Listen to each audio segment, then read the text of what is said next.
Good evening, ladies and gentlemen. Can I request you all to please have a seat? We are going to start the proceedings of the evening. I hope you all enjoyed the tea and pakoras. If you guys still want to have more tea, you can have the teacups in front of you. If you want to refill the teacup, please go back. We still have plenty of tea. Come back and enjoy the proceedings along with tea.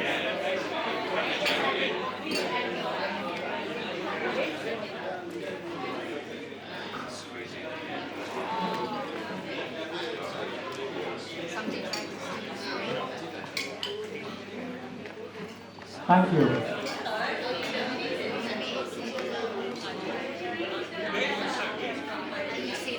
Can I request everyone to please have a seat?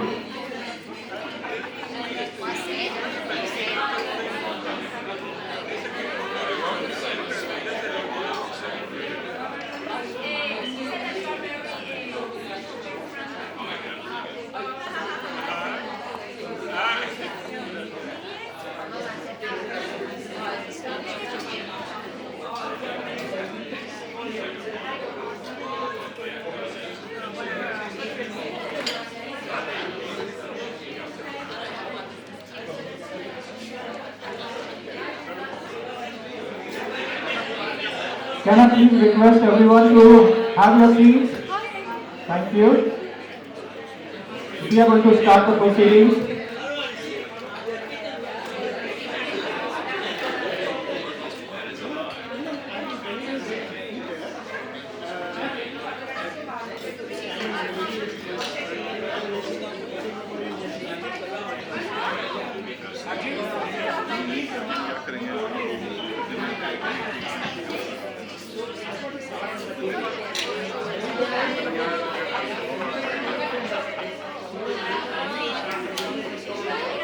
Shall I start now?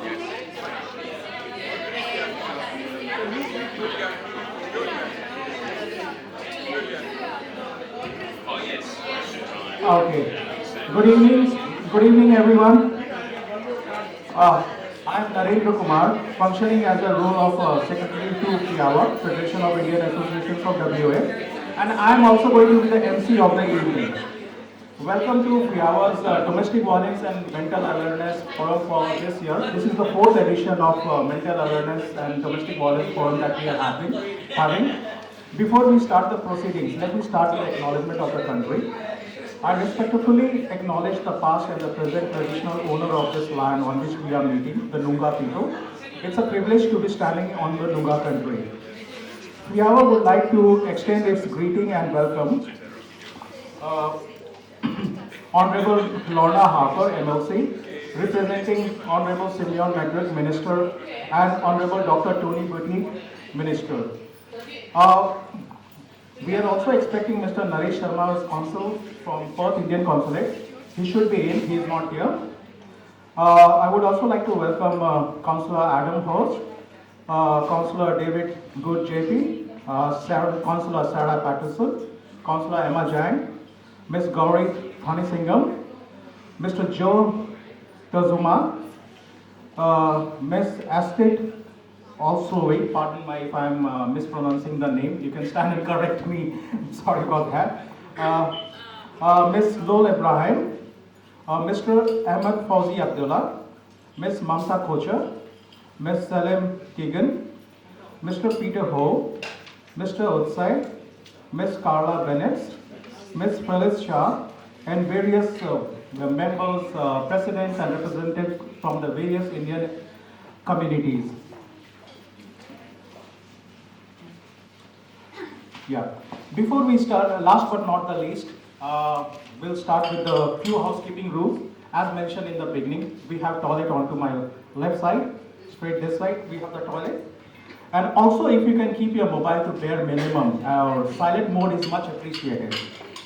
And also, please avoid chit-chatting during presentation and speeches. And last but not the least, please enjoy the hospitality. With this, let me call up FIAWA chairperson for his address note, Mr. Aip Chudamani. Some of his commitments for Mr. Ad Chudamani is a Western Australia State General Manager for Special Projects in BSA Advanced Property Solutions Australia.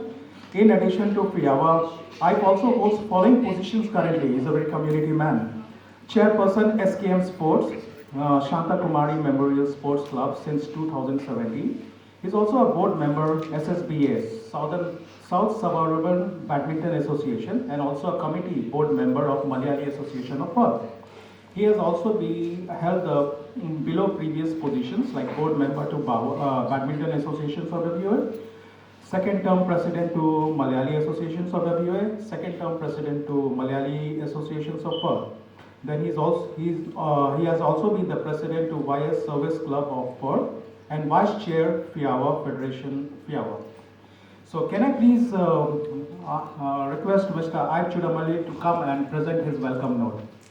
Can we have a round of applause for him? Thank you.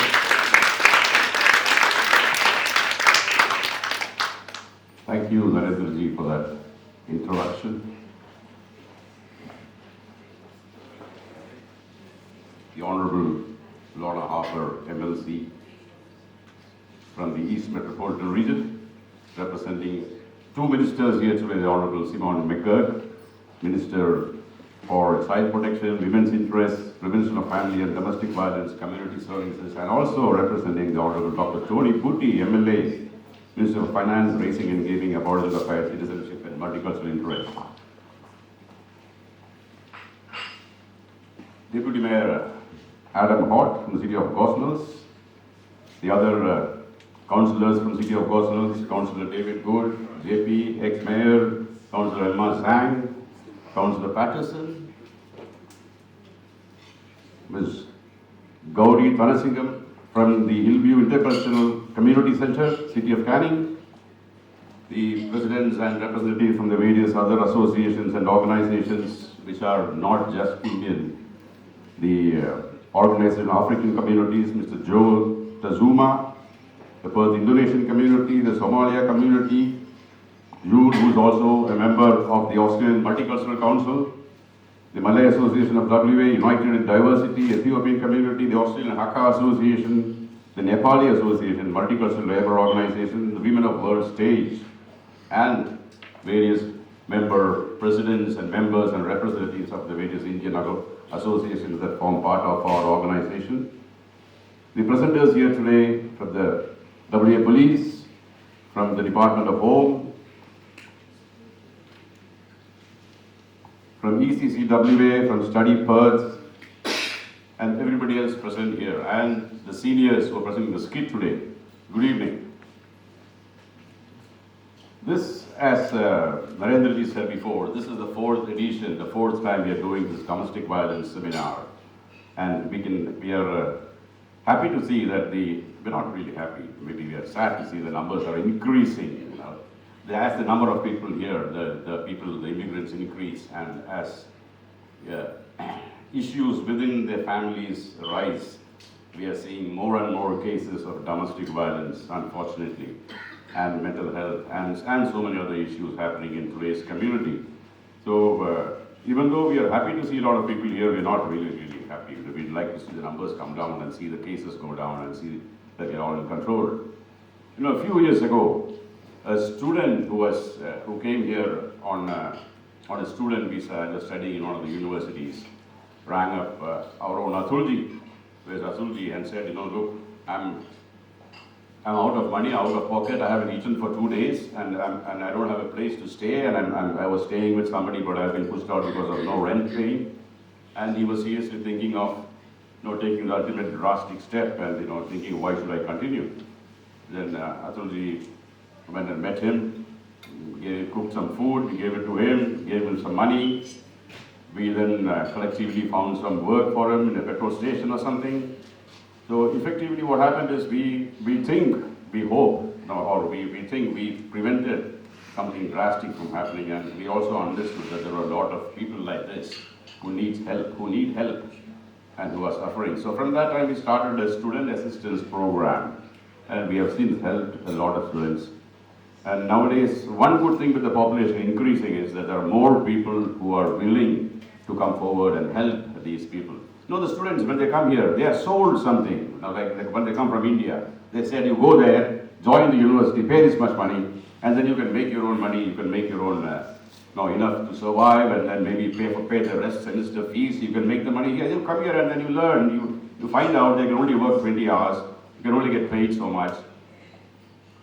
So half is the lack of knowledge, half is the people in between who are trying to sell this because they get a commission from the university or something. I don't know how that works, but there's a lot of people. So we are happy to say we have helped a lot of people, especially during COVID times. We had a free food, so 3 outlets, 3 restaurants that participated with us, and we had free food going on.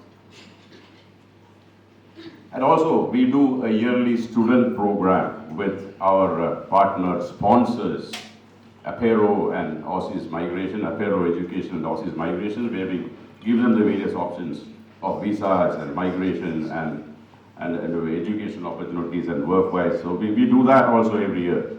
So that is one of the things that we do. Like I said, suicide prevention, you know, that a lot of cases people say are on the verge, on the brink of doing something drastic, and we have been able to help out. But in some cases, there was a person who came here from India.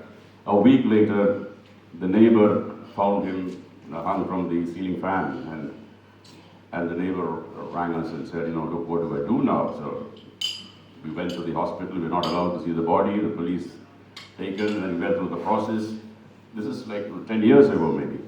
So then we learned that you have to cancel the passport. You need a police certificate, death certificate, which can come only after the autopsy, and then he's alone here. He had nobody here. The family wants him back there. The family rings from India, and they're asking us, what happened to this? What happened to my son? Who killed him? He's not a person who will commit suicide. And the emotions that are attached with something like that happening. So we were able to collect money because there was nobody here. To repatriate a body back to India, it's $8,000 to $10,000 to do all the proceedings and all that. And from there we started, this was not the first case. This was the first case that I was involved in, and I came to know all the intricacies and everything involved by doing this. And since we started FIAWA in 2017, our own Baliji has negotiated a good rate with a funeral director company, and then just yesterday I asked them, do you have a list of how many people have you helped? And I was surprised to find that so far, the last 2 years, we have had a part in 12 cremations, 14 repatriations, 3 burials, a total of 29 bereavements in total just for the last 2 years. So that is another thing that we have been able to assist the community with. Now, a lot of time, we are not prepared for a death, for a bereavement, and when that happens, and when you're in a new country, sometimes people have only just got here and they don't know the rules and regulations and the systems. So we have been lucky enough to have helped in this case too. And another instance was when a friend of mine called me and said, look, I have my nephew or a distant relative here. They brought their parents from India, and now the parents, who are this person's cousins, said, oh, we are being mistreated. We are being abused. We are being, the parents were brought to the parents' school. They had one girl child, one girl. This is the girl's house. They come here to visit their own daughter. They have sold all their property, given everything to this daughter. That's all they had. Now they moved into a small village back in India. Now they're brought here. They do all the household work and that and this, and get to place of bread a day, it seems. And they said, can we somehow go back home? I said, ask your kids. No, they said, no, we can't find tickets. And anyway, we had to intervene. We had to go there, and Baliji came along with us, and we had to read out the riot act and said, things like this. You are looking at spending some time in prison if you continue doing this. Elder abuse is not tolerated. So subsequently, we are still getting cases of elder abuse, and we have also started engaging with the elders in the community. So every year we do elder engagement functions during Naresh Sharmaji. Council has just arrived. So yeah, we do last few years, we have done a picnic every year, taken all the elders out. We are having a picnic tomorrow. In fact, there's a flyer on the entrance, if you've seen it. Tomorrow morning, we are taking 2 buses to Harvey Dam. Last year, we went to Bunbury. The year before, we went to York. And, it's like a start off at 8:30, come back at 4 o'clock, take everybody out, have some picnic, and some music. So that's another area that we work in. I'm just trying to explain what is it, FIAWA, and what we do, and why we started. The reason we started this organization, this association, is because we found that we were all individually doing things, and we thought we could do it collectively much better than being individual and pool our resources together. Very recently, we have had cases where, 4 cases where people from India came here, arrived, landed in Perth airport, and then the Australian Border Force cancelled their visa and deported them, or the deportations has happened, and if you read the news, there's been, 400 people deported since the last 5 years or something from India. There are 3,000 from China, 2,500 from Indonesia and Malaysia. Indians, 400 were deported. We were lucky to get to intervene in 4 cases. We went to court, and the court overturned the ABF decision to cancel the visas, and they were let into the country. But that is another area where, and right now we have a case happening. I do have a person now in detention. He's at the Aloft Hotel, which is the place the ABF uses as the detention center. That's the place where the other 4 people were also held. So hopefully we get him out on Monday or Tuesday. This is the court determined that the interpretation of the rules by the ABF was not correct. They said it's a jurisdictional error. So I don't know, I think somebody overstepped the jurisdiction, went to. So we have been lucky to have had meetings with the Department of Home Affairs, Sam and Ali, and the regional director of the Australian Border Force, Commander James Cockman, and also the Honourable Minister Andrew Giles. When he came to Perth 2 weeks ago, we had a one-on-one meeting, and he listened to us and said, I take this very seriously, we'll investigate and make sure we provide the right training and the right guidance to the ABF. He said it might be a case of either changing the rules or giving them an instruction to what to do. So that is another case that we have been doing. We also have a yoga class currently going on. We have had 8 sessions so far. We are having a yoga session every 2 weeks, once every 2 weeks. Now people are asking, can we do it every week? Can we do it in multiple places? We are looking at doing that. We also have a music class going on,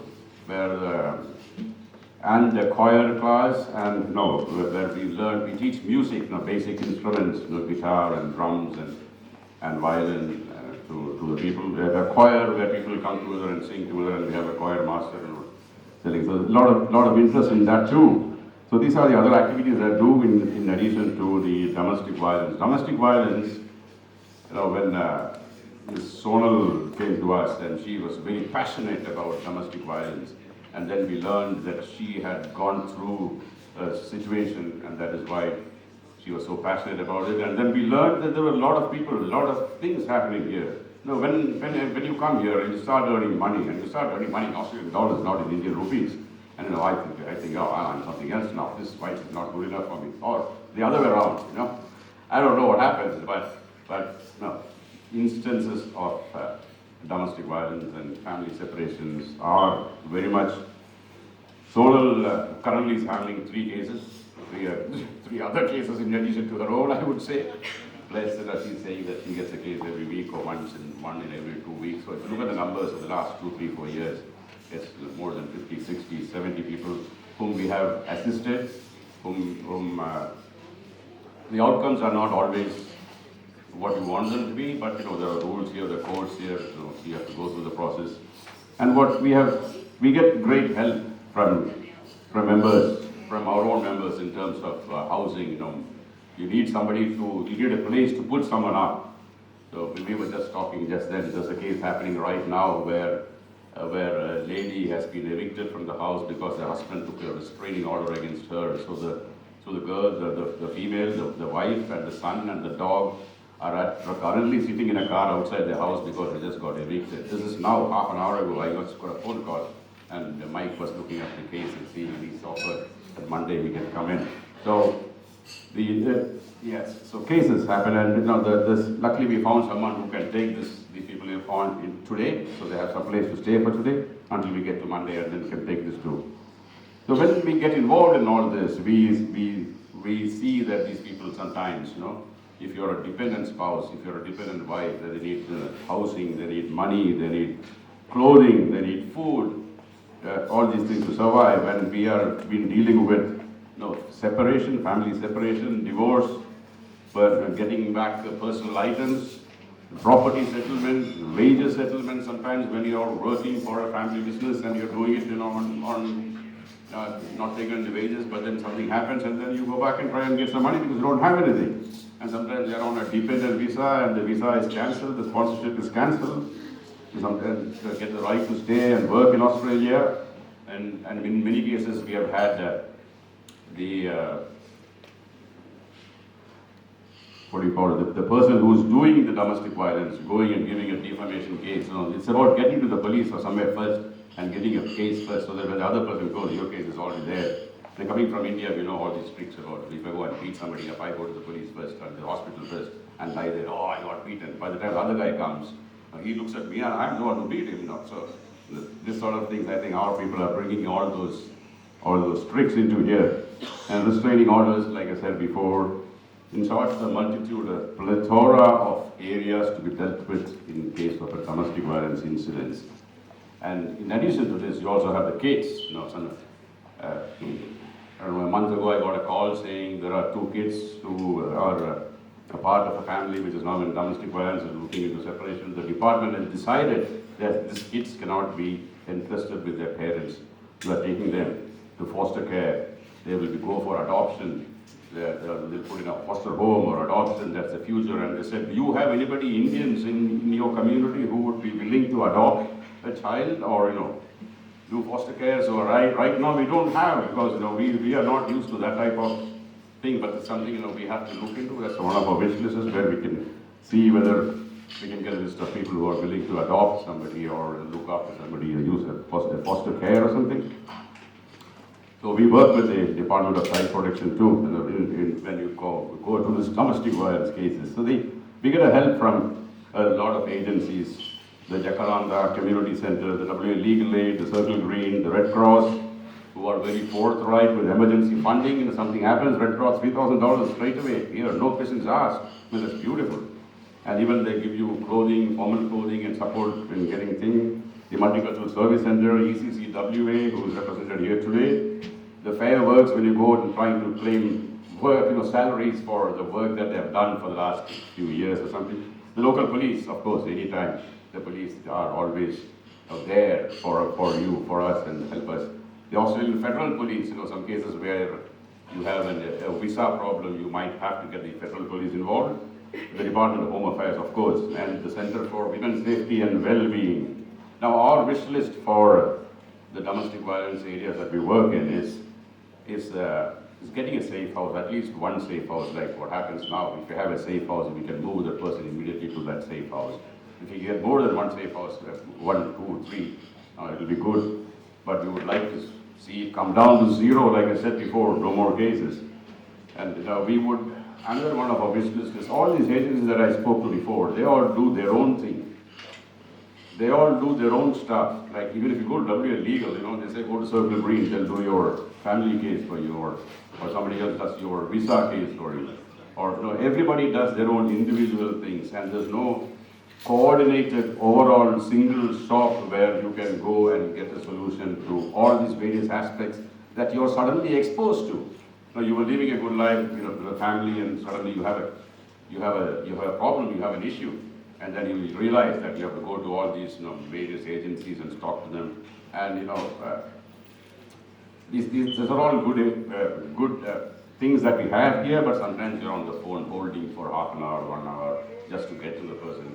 And the person who's calling is already in a very traumatic mental state. And so one central coordinating agency, if we can get that to work, I think Caroline has now taken up the job of being the central coordinator, so I'm looking forward. She has moved from the department to the domestic violence department, and maybe the Center for Women's Safety and Well-Being. So So I think if we can work together with them, we would like to see how to improve our working relationships and how to get more outcomes from here. The thing that we don't know what we are, what happens when you have to go to court, because all these agencies, they help you until you reach court, but they don't go to court. To go to court, you still have to engage a private lawyer, a private agency. So how, we don't know who are the agencies, and sometimes when you have domestic violence or a family separation or a case, the other party who are already settled here, and they have the best family lawyers or the best lawyers, they've already appointed them. And so who do you go to then? Who's there to protect you? Who's there? So these are areas that we still have a wish list. That's what Sonal was also telling me the other day. So how do you get to court and what do you do and how can we get that moving? So that's a brief about what we do and about what's happening today at the Domestic Violence and the Mental Health Forum. We hope to hear from a few of the agencies, a few of the fans from our own Sonal about issues that happen in the community. Today's event, look, it's not all bleak and all sad and everything. It's a good country here, Australia. We are here, we are enjoying. Look at all the people here who are all with open heart, open mind, ready to welcome. If this happens in India, there's nobody to look after you. You're out on the street, and every single person you go to is trying to exploit you and take something else out of you. So this is a good place. It's a good thing that's happening here today. Today's event is supported by a lot of people. The city of Gosnells, first of all, who has given us a grant to hold this function today. So we have got representatives from the city of Gosnells. Mayor Teresa Linz is in Sydney. The deputy mayor is here, so the councillors are here. The Golden Chariot restaurant, this is the fourth time we are holding the same thing here in this restaurant. And Ranveer Singh and team, thank you very much. Without your help, we couldn't have done this. The Hillview Hub in the city of Canning, who is helping us in a lot of our functions. The Lottery West, who is also giving us sponsorship. And our own sponsors. We have got some sponsors who does sponsorship throughout the year. One is Murdoch University. Mr. Kelly Smith, the Pro Vice Chancellor, is very helpful. The Aussies Migration and Education Consultants, the Apero Education, DPS Accounting, Cyber Systems, and Three Elements Restaurant. So these are the people who support us. We are looking for more people. And we are looking for more volunteers. One of the reasons for me explaining all this is not something that we can do on our own, or that one person or two people can do on their own. We need a lot of hands. We need time. We need people with the time and the mentality, to help. We need more people to come forward and do that. So I would request, if anybody would like to get involved, please contact us. And I can assure you that you will not get any name or fame or money, but you'll get something that's much bigger than that. And if you want to join the FIAWA committee, you're welcome to join. Let's all give something back to this beautiful community that we live in. Thank you.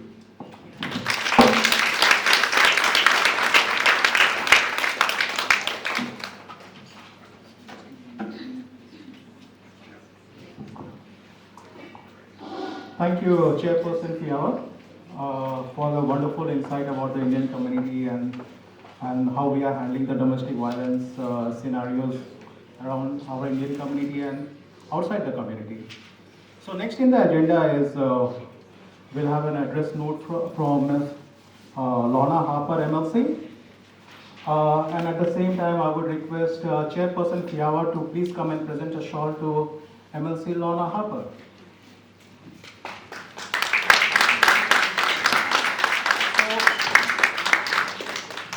Lorna Harper is a member of East Metropolitan Region, Australian Labour Party, and she has been elected to the 41st Parliament for the term commencing 22 May 2021. She is also part of the Standing Committee, a member Joint Standing Committee on Delegated Legislation, and Select Committee member, Select Committee into the Cannabis and Hemp. And also she has been involved in domestic committees, member of Parliamentary Services, 22nd June 2021 till now and continuing. Lorna Harper, MLC. Thank you.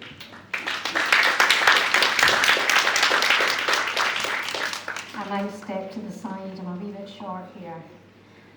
Good afternoon, everyone. I would like to begin by acknowledging the traditional owners on the land on which we meet, the Wajak people of the Noongar Nation, and pay my respects to elders past, present and emerging.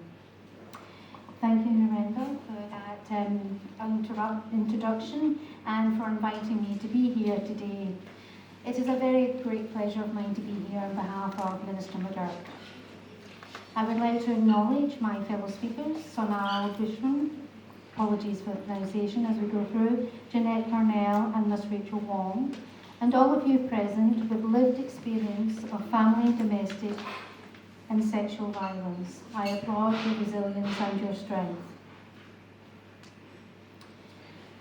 I also want to thank those here today who are committed to learning more about the issue of family, domestic and sexual violence. I'm very grateful for your effort and your time. Western Australia has high rates of domestic violence. We have the second highest rates in the country, and we are working to change that. 1 in 8 women and 1 in 10 men are estimated to have witnessed violence towards their mother before the age of 15. 1 in 2 women and 1 in 4 men have experienced sexual harassment since the age of 15.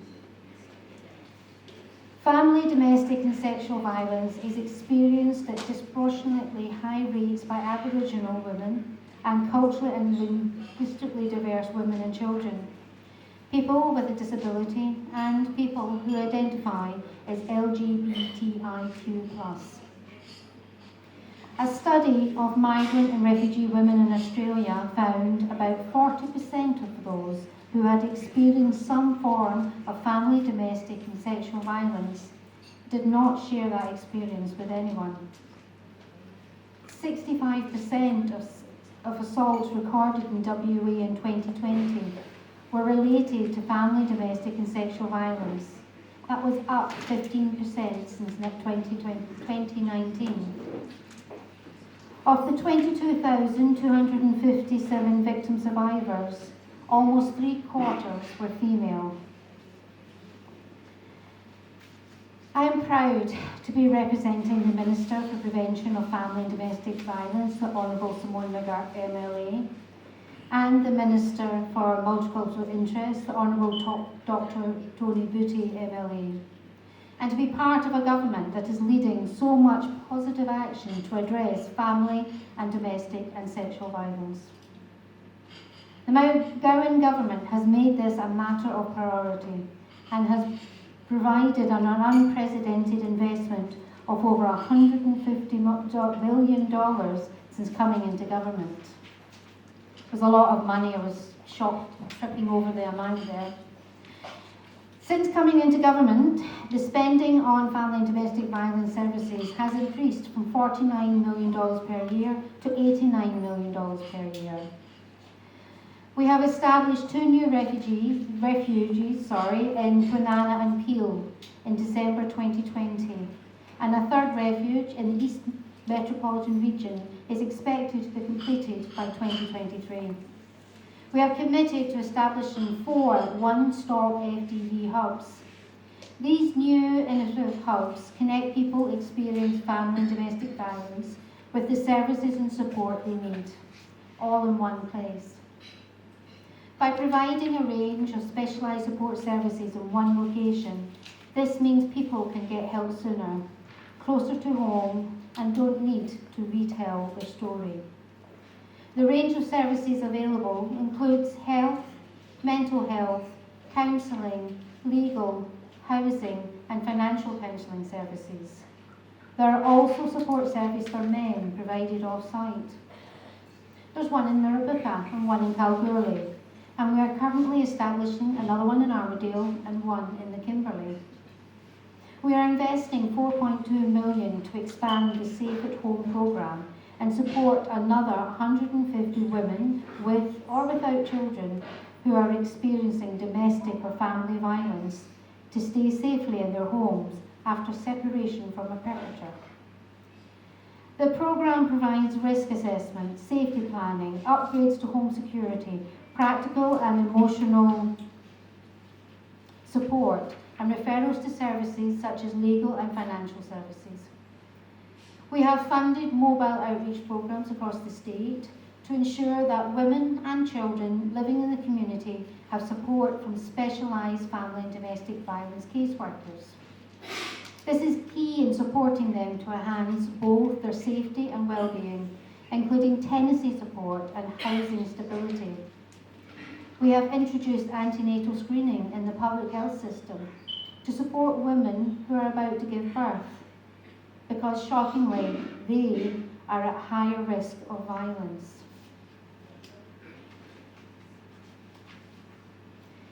We have invested in practical supports for victims and survivors, such as the Funds for Freedom programme, providing grants to purchase household items, including white goods and security items.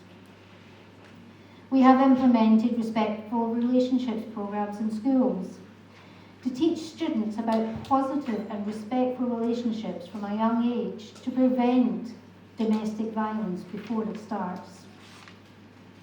But the government can't do this alone.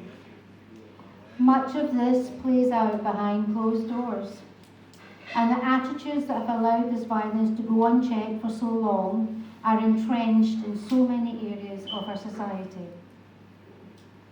This is what 16 Days is about, challenging those outdated views. We all have a role to play in calling out disrespectful behaviour, where we live, work, learn and socialise. And we have a responsibility to promote workplace cultures that prioritise safety and respect. I am heartened by the growing community of supporters who are making it their business to end violence against women. They expect respect and they're taking action. Ending violence against women, it is everybody's business. Thank you so much for allowing me to come along and deliver the message of the Honourable Simone McGurk and Dr. Tony Booty this evening. And I have to say, thank you. It's really delightful to see so many people here from so many different backgrounds. As you can tell, this very strong Australian accent means I was also born here. Coming from another country, whether you come from an anglicised country like mine or you come from the multitude of backgrounds that are in the room, is always difficult. You leave your families behind, you leave your support networks behind, you leave your childhood friends, which we forget how important they are as well. And being able to come to an association like this, where you can have new family, new friends, is extremely important. I'm what you call a mouthy politician, and if I see it, I will shout it out and say, stop, that's not right. And I hope today that you too can be an ally to all of the people that are subjected to these forms of violence. Thank you very much.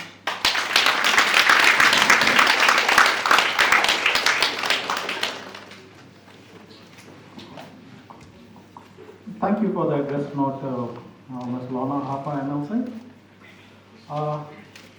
So next item in the agenda for this evening is we would like to invite Councillor Deputy Mayor, Acting Deputy Mayor Adam Holt. And for that, and also I would request Mr. Atul Garg, FIAWA patron, to please come and present a shawl to Mr. Adam Holt.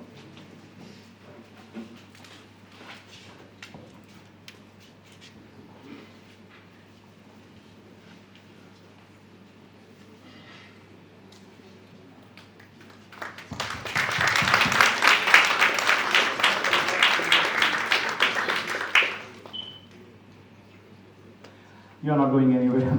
Can you please share a few words with us? Of course. Thank you very much, and thank you. Hi, Wanju. Good evening, everybody.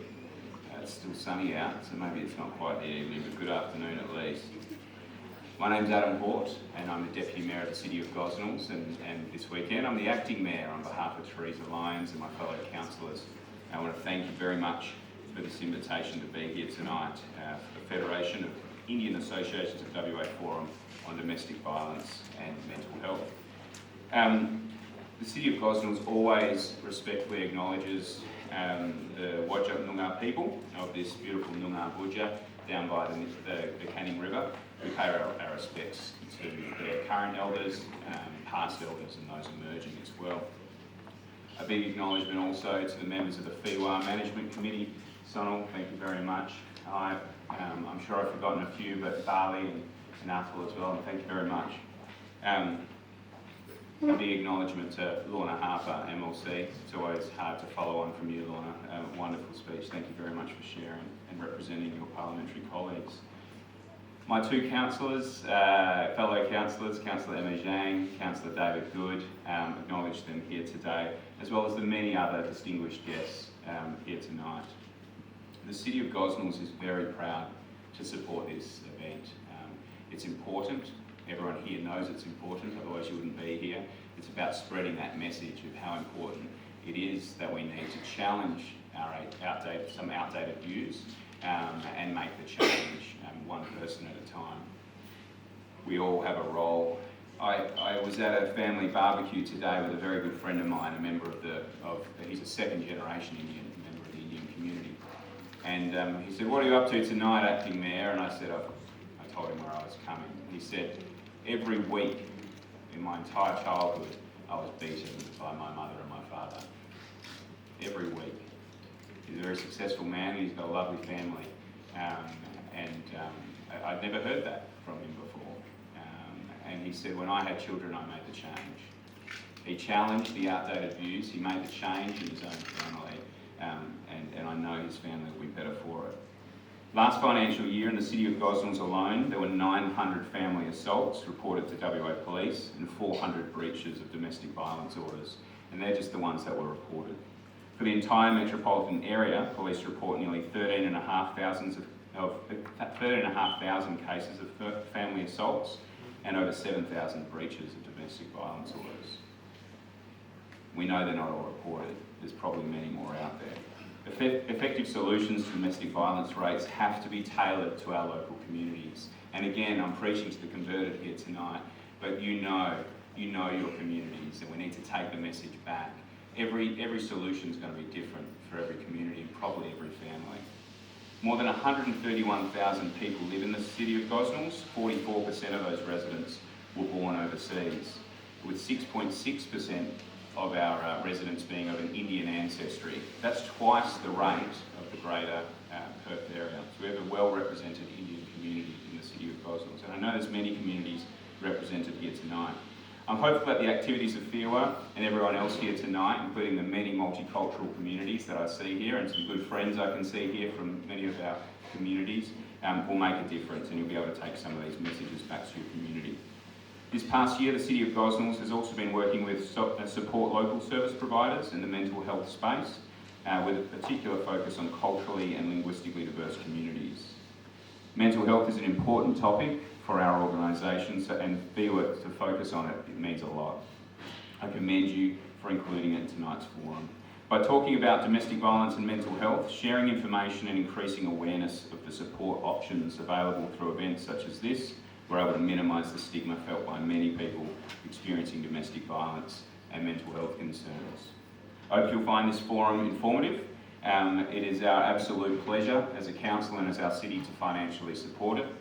Thank you once again for the invitation to be here and to be a part of this very important evening. Thank you.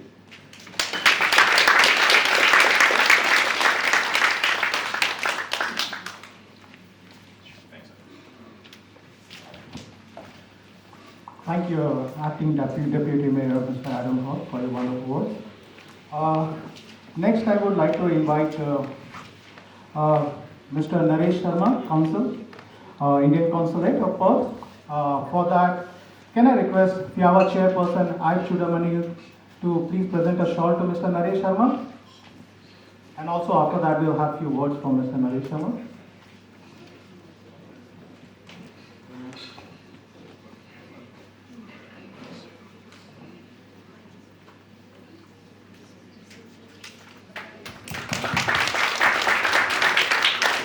Thank you, Mr. FIAWA. Thank you. My My name is Naresh Sharma. I am a consul at the Indian Consulate.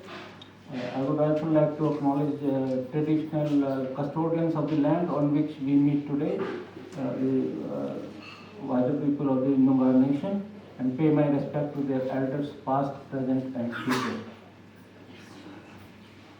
As a consular officer at the Indian Consulate, I do receive many complaints about domestic violence and also reports about mental stress that people have been facing, especially during the COVID. Due to the COVID reasons, many students who have come from India and have been staying alone in hostels or some other places, and they, due to that, they have been suffering mentally because there were no one to talk to them. Sometimes there were no people, and they had no family relations here, and that because of that, many students left Western Australia for India when the epidemic started, and later they were confined to India because the borders were closed here, and those students then they had another type of mental suffering because they wanted to join the classes and they were not able to come here. So that also gave them some tensions. Similarly, many students who are not only here but in other countries also, where they did not return, but because of lockdowns and some such things, they were unable to continue their studies because the classes were not happening in many colleges, and many colleges they were having online classes. So, and no one was able to talk to them, no one was giving them any sort of counseling, and because of those reasons, these students, they suffered mental health problems, and they had to, there was a case, there was a serious case of mental health, and we had to call their parents from India, and they came here 6 months ago. They stayed here with the student and provided some counseling. On domestic violence, we also received some reports.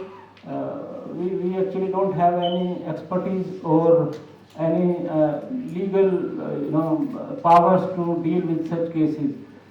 We have to refer them to NGOs and associations like the FIAWA, who are more experts in that. They know how to handle. The counselors have to brief those people about domestic violence and how to handle such situations, where to go. Like people, some ladies coming from India or some other countries who have recently arrived and they face such problems. So what they have to do in case of domestic violence? Have they to dial 000 or go to police, or they have to go to lawyer, or what action they are required to take? This information should be disseminated to people who are vulnerable much in advance, rather than when they suffer such trauma and then they have to run from pillar to post or suffer alone at home. So the main thing is, when you are suffering at home, don't just keep quiet. You have to make friends, you have to tell people around you, you have to raise your voice so that the society can understand and give you some solution for that. That is I think one of the solutions to this, in addition to other things which experts know much more, and they will speak to you after, there are many experts who will speak and tell you what to do. And I thank you very much for calling me here. And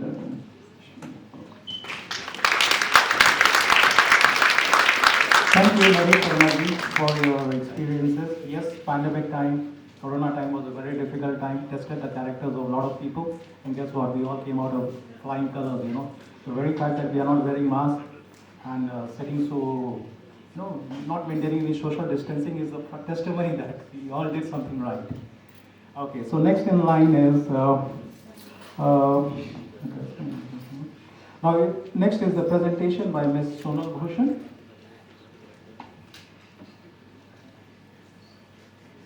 Sonal Bhushan is the Domestic Violence and Mental Health Awareness Program Director for FIAWA.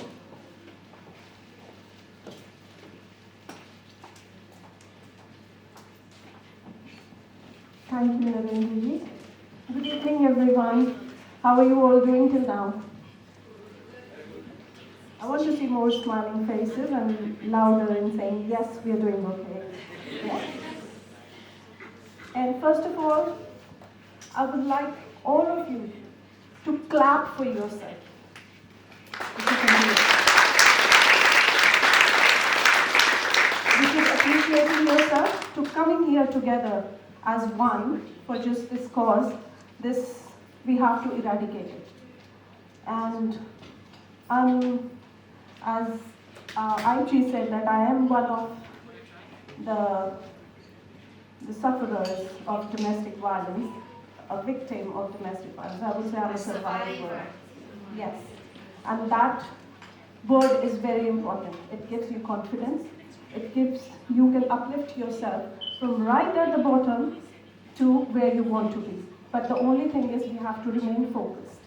And it not only applies to domestic violence victims or any other victims, only you have to go through certain things in life or hardships in life. It implies to each and every person in our daily life. We have to be focused, and instead of looking yourself as a man or a woman, we have to see first ourselves as human beings. Because looking yourself as a man or a woman will make a boundary around you. You will be closed within that boundary and will not be able to look forward. So consider yourself as a human being, and then later on whatever you want to. I would like to ask, what is domestic violence? What do you mean by when you hear the word or say the word domestic violence? Anyone from the audience? Yes. What sort of abuse? Can you name a few? Yes. And out of these, which are the abuses you can see and which you cannot see?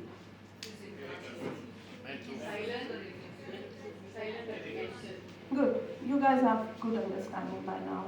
4 sessions we've done, and I think we're mistaken. We've done 5, Atulji. Okay. Family and domestic violence is any conduct that makes you fear for yourself and for your loved ones within the family environment and your safety and well-being. Okay. It also includes punching, hitting, kicking, pushing, choking. These are the physical abuse. You can see if anyone has got, marks or bruises. So you can see these, okay, this person has gone through violence, but what kind of violence? You have to ask him or her. Then there, as you said, sexual abuse, verbal abuse, emotional abuse. Can anyone tell me what is technology facilitated abuse? Yes. Stalking, yes. Any other?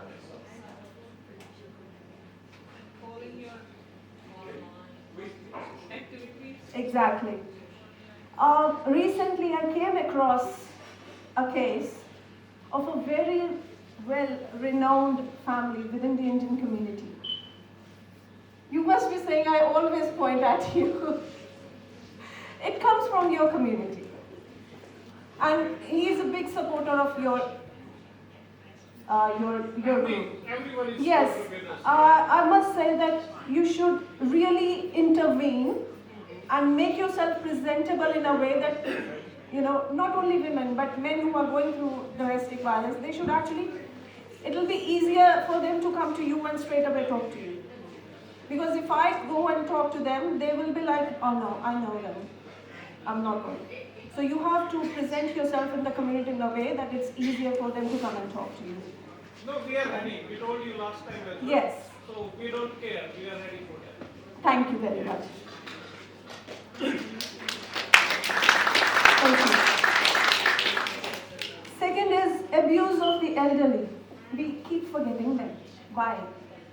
We have a very, very nice skit to present to, before us by Sanskriti group tonight, so hope you will enjoy that.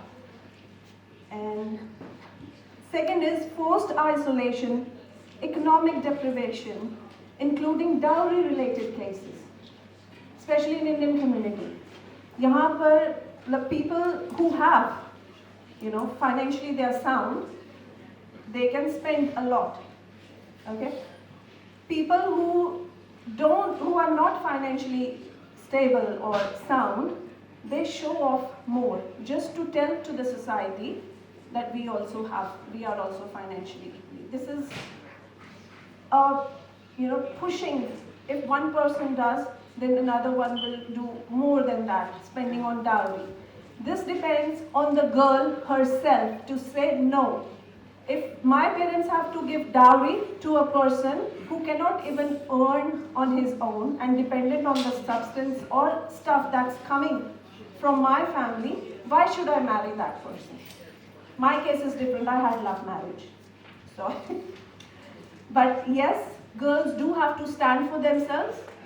If you are seeing someone and you, very early stage, when people come to know through red flags, their behavior, their way of talking, the way they control you, the way they stalk you, that's not allowed. Simply leave that relationship and run for your life. Because they're going to be with you, stuck with you like a leech. Okay. These three hands here, can anyone tell me what are they? What do they represent? Domestic violence. Yes, in what way? Simple is that you're being abused. Yes, and? Well, if you're in a situation to make that, someone else will figure that out. Lovely. That is beautiful. You just have to stand in front, don't have to say anything. This means I need help. Okay? Sorry.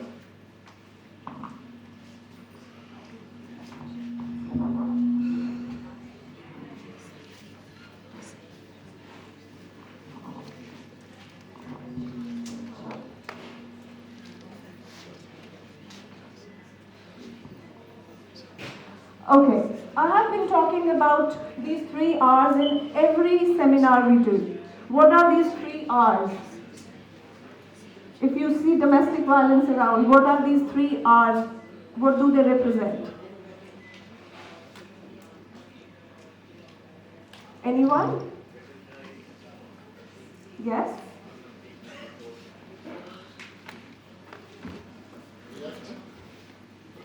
Yes? Yes. So first R, we go to the next slide. Pretty close. Recognize the signs of domestic violence. Can be physical, emotional, whatever we've discussed. Financial. Then respond. How will you respond to a person who is going through domestic violence? Passion. With compassion, yes? Yes. Listening, it's very important. We hear, but we don't listen. So it's very important to listen what they are saying. How will you listen? Without judgmental. Yes. Without judgmental listening. Yes. So we don't have to show sympathy, we have to be empathetic towards them. And refer. Refer them to different places, to the counselor. Whichever help is close to you, you know them. Just refer to them, to the police. If you are in life-threatening situation, no organization is going to help you. You have to straight away call 000. Police will be there and definitely they're going to help you. But unfortunately, their hands are tied. There are a lot of things that need to be done for their rights. for the rights of police. There are certain things they can't do. A law has to give them. You are politicians sitting here, make your agenda that you have to give them their rights, where no one else standing in front of them will be able to abuse them the way they take it. More than just arrested. Because I've seen myself. Police officers are being abused badly. Verbally, yes. And lack of communication between the law and the police. They have to be made aware what's going on in the court, because sometimes what happens, a girl gets stuck, she has done the police report, she has gone to the lawyer, but suddenly perpetrator comes and do the violence. Because the case is in the court, police can't do anything. Then the victim suffers more, especially when it comes to physical violence. Because the violence starts badly when there is a period of separation, and especially when financial settlement is going on. That is the time where the perpetrator gets triggered the most. So they have to provide the security in a way that even if that girl or lady goes somewhere, she has that confidence, if I call police, police will be there. Because police doesn't come unless and until physical harm is done. And police takes a lot of time unless and until it's a life-threatening situation. There's a lot of fear inside the victim, who is going through all this, and unfortunately, you guys haven't given those rights to police. They have to be given.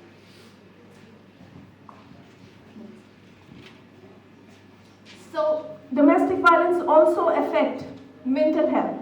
In a way, psychological consequences of violence can be as serious as physical. Exposure to violence can lead to poorer physical and mental health, highlighting mental health issues affecting women's emotional health, emotional well-being. Depression, self-harm and suicide, symptoms of trauma. What are the symptoms of trauma?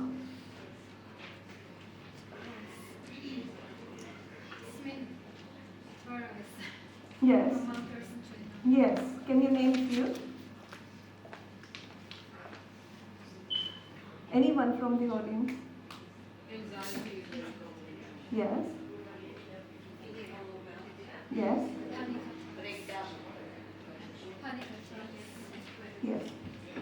Lacking of trust.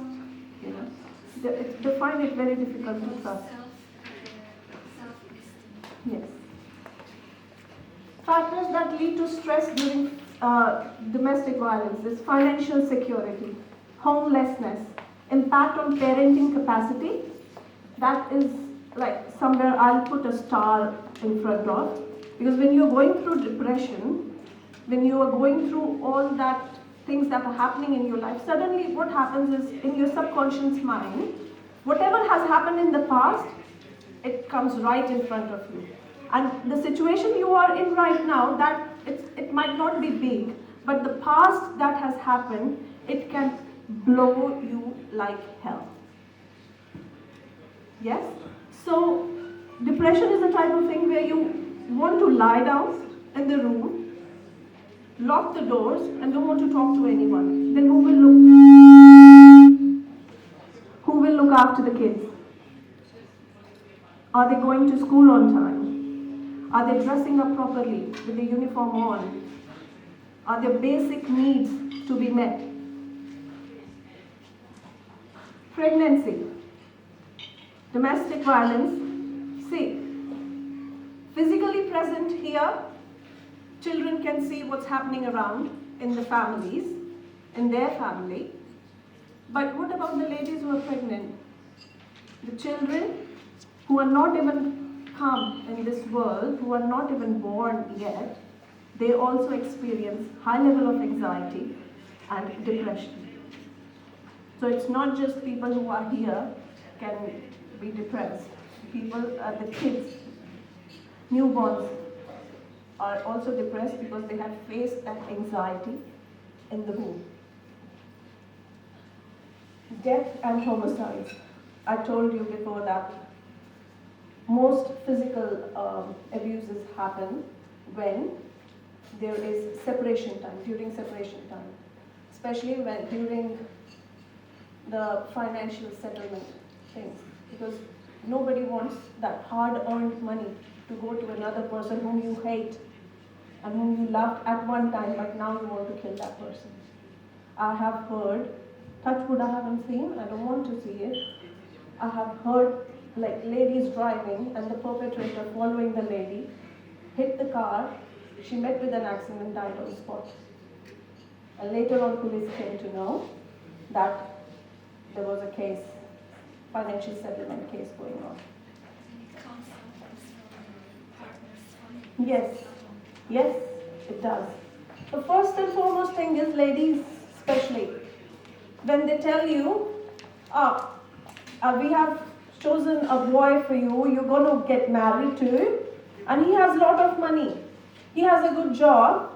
It's not the good job, it's not the money that matters. It's it matters how he treats you, how his moral values are. So first, you don't have to rely on other person's money. You don't have to rely for the shelter for on other person. You should have, before you get married, you should have your own money. You should be financially independent, satisfied with yourself. Second, have one house at least, so that even if he has that courage to kick you out, he would not be able to do that. Just because you know that nothing can harm you. If this person goes, my life will be better than this. Next one. So, anyone who is going through domestic violence or can see that the situation I am in now can further lead to devastation or separation, there has to have a safety plan. Do not share this safety plan unless and until you trust someone. First is planning an escape route. Where will you go? How will you leave the house?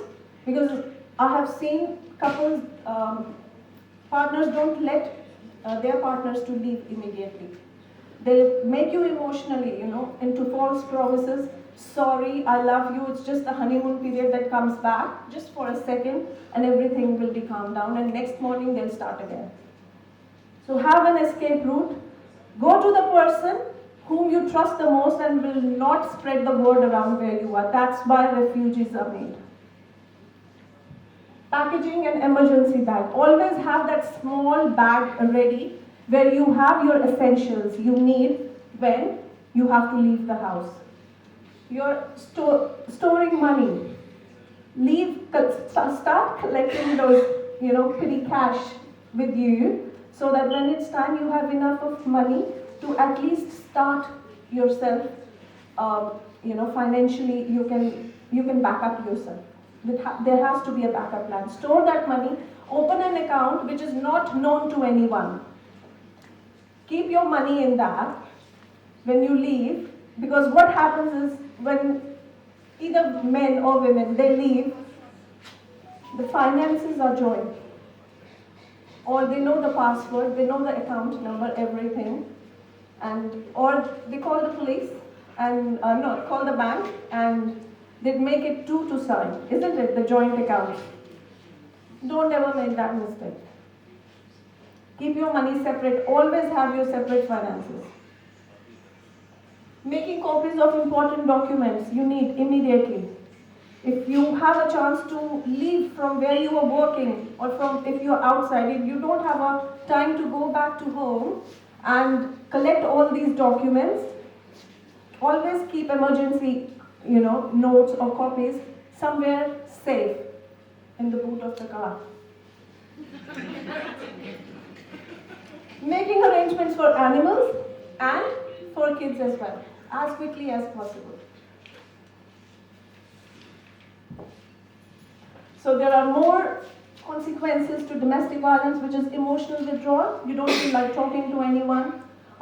Fear that if I talk to someone, my husband is at this is posed, then that bad name will come to the family. Your husband didn't even thought when he first slapped you that is he bringing that bad name to the family. Why do you care? Denial or minimization of abuse. No, no, no, he hasn't done anything. Next morning he'll do the same thing.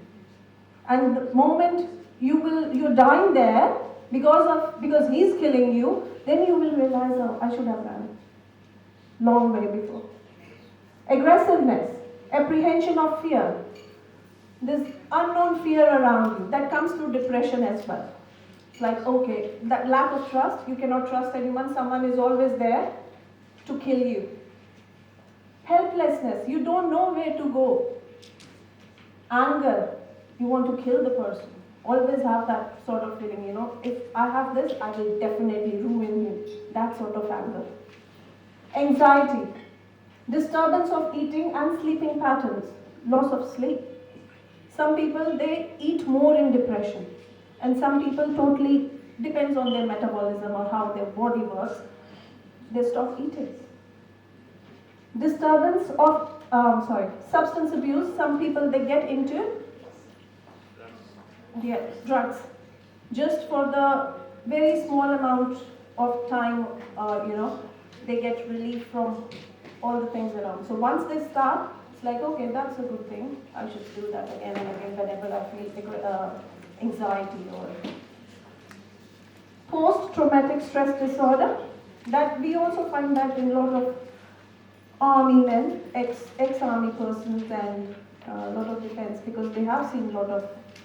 But this post-traumatic stress disorder is extreme. When a person goes through extreme circumstances, it remains with you throughout the life. Yeah. Next slide, please. How children get affected.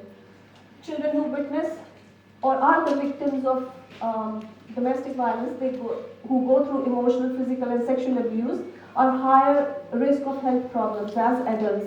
They go through depression, anxiety, their studies suffer, their self-esteem comes down. So make sure you always stay with your kids like a pillar. Appreciate them, comfort them, and just be with them. It's not their fault. Sometimes this abuse makes them feel that because they're here, that's why mom and dad are fighting. No, it's not. Reassure them again and again that they are the best. Even if they get scored low, appreciate their low score as well. That is very important. If you can invite.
I was 14. My stepdad hit my mom, and he hit me. My mom handed me the phone and told me to call the police. We went to his house. Then my mom got mad at me and said we could have figured it out on our own. That's the first time I went to a shelter. My dad pushed my mom, and he said the F word, the A word, and the S word. It made me sad and mad and very, very scared. My dad was pushing my mom halfway over the balcony. There was cement on the bottom. Mom called the police on him because he kept screaming at her, calling her bad names. This is everybody yelling to my mom. She used to be friends with my dad, but not anymore because he hit her. Her dads and moms are like being like scary daddy monsters. It was was drinking too much. He was smashing things. When I was a baby, my mommy and daddy broke up 4 times. This is how you might feel when your parents are fighting. Comfortable, mad, sad, scared. Run away. I feel mad, and sometimes I feel lonely. I'm the girl with red hair. And I'm crying because I think my mom's gonna get hurt. When I was younger, I tried to get in between them, tried to get them to see the logic. I encouraged back then. I thought if I could just fix it. When I got older, I gave up and didn't clean up their mess, just played video games and read books. Sometimes we climb on top of the couch and we yell, 1, 2, 3, shut up! Sometimes I cover my ears like this. It didn't work, so I tried to stop them. I usually just went outside to play. So the kids in my neighborhood started bugging me. And I'm like, just leave me alone. Just wanted to run away, run with my friends. Just run. We had to go to the park. And we had to stay with my mom's friend. I was worried about my mom. Maybe she would get a black eye. It happened before. If I go into my brother's or sister's room, I don't really hear the fighting. But I was scared. I went somewhere to hide, somewhere safe. The garden was my safe place. No one would bring an argument outside because of the neighbors. So I stayed outside a lot. This is Chasey, my dog. I miss Chasey. We went on the weekend to our dad's. My dog was jumping on me. Because every night he was looking in every room, trying to find us. I wish my mom would find a true love. She thinks she's too old and stuck. Maybe I could, maybe I could make them be together. Maybe I could set them up something for them, like punch and stuff, and they might get back together again. Maybe. I was really happy at the shelter. The staff were awesome. These are the emotions kids go through. I hope you liked it. And no one has to go through these emotions ever again. Make yourself, pledge that whatever you see around you, be vigilant. Open your eyes, open your ears. For others, you have to listen. Now I'm going to ask you a question. I'll take just a few more minutes. How many ladies here go for exercise? How many ladies here go for run? Play a game. I'm not talking about Ludo. I'm talking about picking up actual racket and playing. How many ladies here do it? One hand. Yeah. No, shame on you. Shame on you. Your external beauty, how beautiful you look, how much makeup you put on, doesn't matter. You'll be a fool to the next person, to your partner. ताकत लाओ, अपनी बाजुओं में ताकत लाओ, इतनी ताकत लाओ कि अगला कोई हाथ भी उठाए, 10 बारी सोचे. Thank you.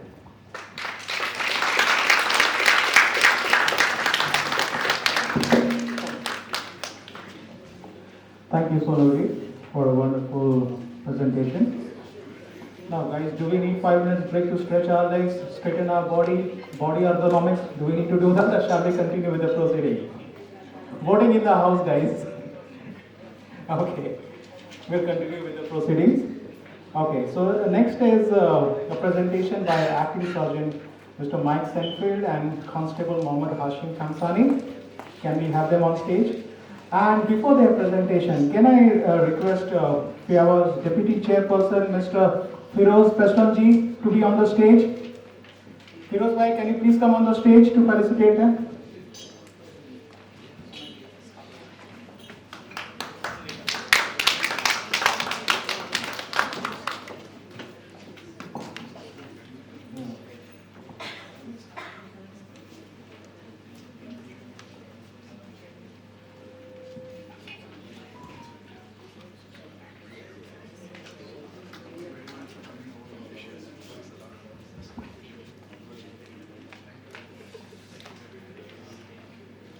Thank you, Deputy Chairperson, Mr. Firozi. The mic is with Acting Surgeon, Mr. Mike Sinfield and Hashim Kamsani. Thank you. Thank you very much. That was a very tough act to follow. Thank you. Good evening, everyone. As mentioned, my name is Mike Sinfield, Acting Sergeant. This is Senior Constable Kamsani Hashim. We're from the Diversity and Engagement Unit from WA Police. You may not have heard of our unit. We're very small. We're effectively, the Sergeant is our officer in charge. We have a Senior Strategic Advisor who's undersworn, and there's basically two people on the ground, which is Sonny and myself. What I wanted to do tonight is, I'll just mention one other thing. We do have community engagement coordinators in each district, all of the metro districts and most of the regional districts as well. What I wanted to do tonight is just give you a quick introduction of Diversity and Engagement Unit, what we do, and then touch on domestic violence from a WA Police perspective. What I'll do, we're not subject matter experts, but hopefully you'll get something out of the presentation tonight. I want to just acknowledge the distinguished guests here tonight. And if we get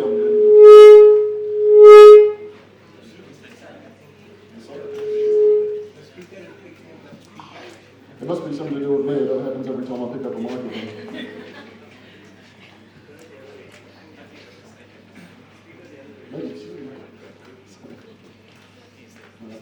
I've been abandoned. We can connect to the next slide, that'd be great. I just want to acknowledge the Whadjuk people of the Noongar Nation, the traditional custodians of the land on which we gather today, and pay our respects to elders past, present and emerging, and also extend that respect to any Aboriginal or Torres Strait Islander peoples here today. Alright, so the Diversity and Engagement Unit, or DEU, we're part of the Community Engagement Division of the Western Australian Police Force.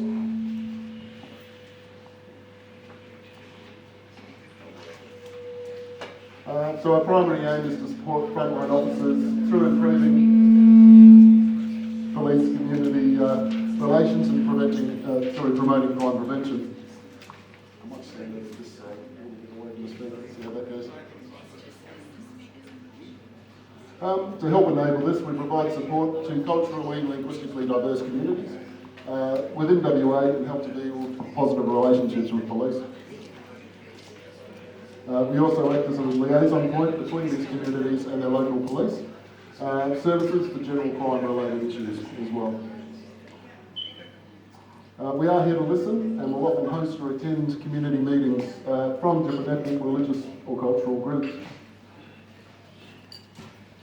We also work in with WA Police recruiting quite a lot to encourage more coloured community members to step forward. We're trying to encourage that diversity within WA Police, which is very important. We also work in close partnership with other internal and external agencies, such as Home Affairs, the Office of Multicultural Interests, and the Red Cross as well. We also love meeting people, and we're happy to give presentations on crime prevention, personal safety, and information on how to get in touch with your local police as well, which is quite important. So just moving on to family and domestic violence. As I said, we're not the subject matter experts, but I've prepared a few slides. I may be going over some information already presented tonight by Lorna and Adam. But bear with me. So family violence, again, is just another definition. Violence or the threat of violence by a person towards a family member or other behaviour by the person that coerces or controls the family member or causes them to be fearful. As mentioned previously, abuse may be present in one or multiple forms, including physical, sexual, psychological and emotional, verbal, financial, spiritual, religious or cultural. There's also honour-based violence and also mentioned earlier elder abuse, which is often overlooked. Obviously, family violence is against the law in Western Australia. Police will take action to protect the victim. If an offence has occurred, an offender will be arrested. The decision can be made by police without a victim complaint. If an offender is released from court, they may have bail conditions which usually prevent them from returning home. This is to keep the victim safe. I'll read through these quickly. So 65% of assaults recorded in WA last year were related to family and domestic violence. That was up on 15% in 2019. 48% or 28 victims are homicide and related offences. As listed there, in WA were related to family and domestic violence. Of this, 19 victims were female. And, 42% of men aged 18 to 34 do not consider physical violence, such as punching or hitting, to be domestic violence, while 44% said the same as non-consensual sexual activity, which is obviously very concerning. This is also important. A study of migrant refugee women in Australia found that about 40% of those who had experienced some form of family and domestic violence did not share their experience with anyone. I think that's been touched on already tonight quite a bit. For half of the participants who did not disclose their experience of family and domestic violence, the reason they gave for this was that the incident was a personal or private matter, and about 27% of the women surveyed said they feared disclosing their experience of family and domestic violence because it would make things worse. The 2022 Women's Report Card released by the WA Government Department of Communities provides the following concerning statistics as well. WA has the highest rate of reported family and domestic violence related offences against females reported across the states, with 1,254 assaults reported to police per 100,000 females in 2021, which represents an increase from 1,048 assaults per 100,000 between 2018 and 2021. So it is on the increase, and it's also on the increase within coal communities as well. So here are the numbers. You're probably aware of them, but obviously, as mentioned again before, emergency telephone or emergency number is 000 for life-threatening and emergency situations. For non-urgent situations, 131 444. And we've just listed a couple of other ways of getting assistance in the following slides. Now we've prepared these, and these are available near the front door for people to take. It's just basically, again, our police numbers, our contact details there. When I mentioned in the introduction, we sort of act as a bit of a liaison. So for Coal community members, we can act as a bit of a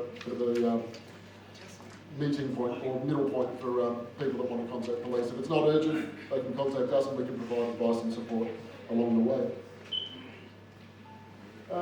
This is an app, Ask Izzy. It's a website that connects people in need of housing, a meal, money, help, family violence support, counselling, and a lot more. It's free and anonymous, and it covers over 370,000 services listed across Australia. It's also free and accessible as per the, you don't need credit or access to Wi-Fi to access this website. This is quite a good app. It's a free download. It's developed by 1-800-RESPECT to connect people that experience violence to services in the local area. I strongly suggest, if you haven't done so already, to download the app. It's quite an interesting piece of technology, and it's very helpful. Just to finish up, this is us. Again, all this information is on the flyers at the front, or come and grab a business card office. We've brought plenty with us tonight. We're very approachable, and also please follow us on Facebook. We currently have about 3 members, 3 followers. We hope to get to 5 by the end of the year. No, I'm joking, we have quite a few, but by all means jump on there and follow us and see what we're up to. That's it for us. Thank you very much.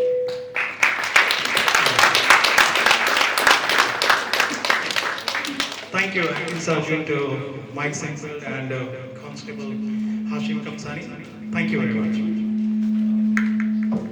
Now we are going to switch our PA system, so probably we will not be having any kind of distortion or echo in the communication or sound. Okay, so I hope the volume is audible. It's reaching out to the backstage guys. Great, thank you. Okay. Are we sure we don't need any time for stretching our legs or, straightening our body? Okay, 1 minute break we are taking. Too much of information is misinformation. Thank you. So then the next item in the agenda is a presentation by Ms. Janet Cornell. She is from ECCWA Policy Officer. Can I request Ms. Janet to come on the stage? And also can I request FIAWA Deputy Chairperson Mr. Bali Singh to come and please felicitate her. Thank you.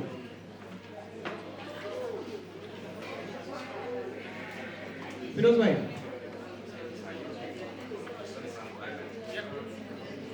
उसका नहीं?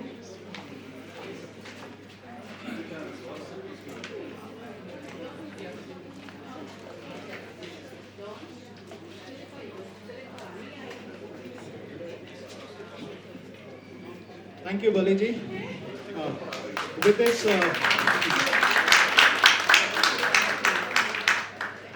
now I would request Ms. Janet to please come and present stuff. Thank you.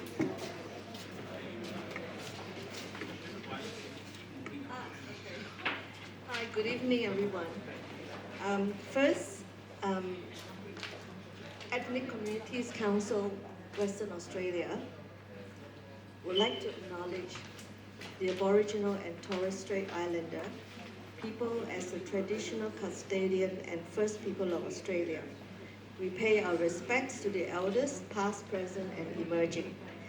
My name is Janet Cornell, and I'm the Policy Officer of ECCWA.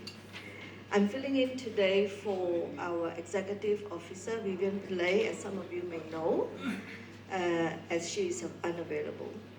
Before I start today, I'd like to acknowledge the traditional, Before I start today, I'd like to acknowledge about family and domestic violence. So if this brings up anything for you today, please feel free just to take a break, because we do acknowledge that this can bring up concerning thoughts to certain people. So let's have the slide on. So family and domestic violence, the first one, the stats, yeah. Family and domestic violence is a major and welfare issue in Australia. It affects all socio-economic and demographic groups. Women are 3 times more likely than men to experience domestic violence from a close partner, as you can see from the statistic here. This type of violence can have serious impact on individuals, families, and communities, and can inflict physical injury, psychological trauma, and emotional suffering, as what my colleague Sonal has basically talked about, the mental health issues. And these effects can be long-lasting and have an impact on future generations. And who are we talking about? Our children, yeah? And something that we all should be responsible. So let's go to the second slide. So there are different definitions of family domestic violence. Let's talk about United Nations. And this is how they define violence against women. So any act of gender-based violence that results in or is likely to result in physical, sexual, or psychological harm or suffering to women, including threats of such acts, coercion, or arbitrary deprivation of liberty, whether occurring in public or in private life. And I think this speaks a lot of volume to what we've been talking about tonight. So let's have the second slide, please. This I like. This is from Kofi Annan, and his interpretation of family domestic violence is: violence against women is perhaps the most shameful human rights violation, and it's perhaps the most pervasive. It knows no boundaries of geography, culture, or wealth. As long as it continues, we cannot claim to be making real progress towards equality, development, and peace. And we all have a responsibility to this, yeah? Okay. So what are the forms of domestic violence? Without going too much into it, some of you may be familiar with the wheels. This is called the power and control. So let's talk about the patterns of behavior in any relationship that is used to gain or maintain power and control over an intimate partner. So domestic violence takes forms in many shapes and sizes, and it is not just about physical abuse. Behavior that aims to make someone feel scared and fearful is all about power and control, right? So behavior that involves threats to you, your children, or pets, and denies your choice. Behavior that has been an ongoing repeated pattern of behavior to control. And it's not just physical. There's a lot of psychological issues that we're talking about. So women can experience abuse and violence without being physical. Hurt, for example, intimidation, isolation, and coercion. And we are seeing a lot of issues around coercion for some reason. And these are the things that we can't see, but it speaks in volume. Physical violence you can see, but not coercion, not anything that's related to psychological. Agree? Okay. So it's a behavior that intimidates, terrorizes, manipulates, it hurts, humiliation, blame is a blame game, and what it does is it just creates a very low self-esteem and confidence of anyone who are either a victim of domestic violence or survival of domestic violence. So many years back in 2015, I don't know whether you guys have heard about the kitchen table. Sometime in 2015, the Australian government did a survey on cult women, and they had about 40 different ethnic backgrounds around Australia. They were spoken to and they were asked about their experiences against violence at home and their communities. And this is what they say. The cult women from particular communities are more likely to experience violence than other women in Australia. And these are the commonalities that cult women identified that needs to create an awareness within the society. They're talking about understanding the Australian laws, the rights, and cultural norms, and migrants, new arrivals. And they're talking about they want to have familiarity lists of support services and to be able to access these support services. And they're talking about how can we reduce isolation? How can we promote community participation? I think something like what we're doing today. And they're talking about how can we raise professional standards in interpreting and translating? How can we improve police interventions? And I think you guys are doing a great job. Why do I know? Because I used to work with you guys at Mirapuka Police Station for 6 years. Yes. So, and they're also talking about, we want to understand the Australian family court system. It's very complicated, right? Even for the mainstream. And can you imagine how the migrants and different ethnic people have to go through the pain? And in actual fact, what we're doing is, or the system is doing is, we are re-victimizing them. And this is something that we all need to be very careful here and very aware of what we are doing. And they're also talking about engaging and educating cult men to inspire behavioral change. And these are the things these women have come together and say, this is what we like to change. So, cult women are less likely to report violence, and they are more likely to experience barriers in accessing support services purely because of language is another main issue. Okay, so let's have the slide.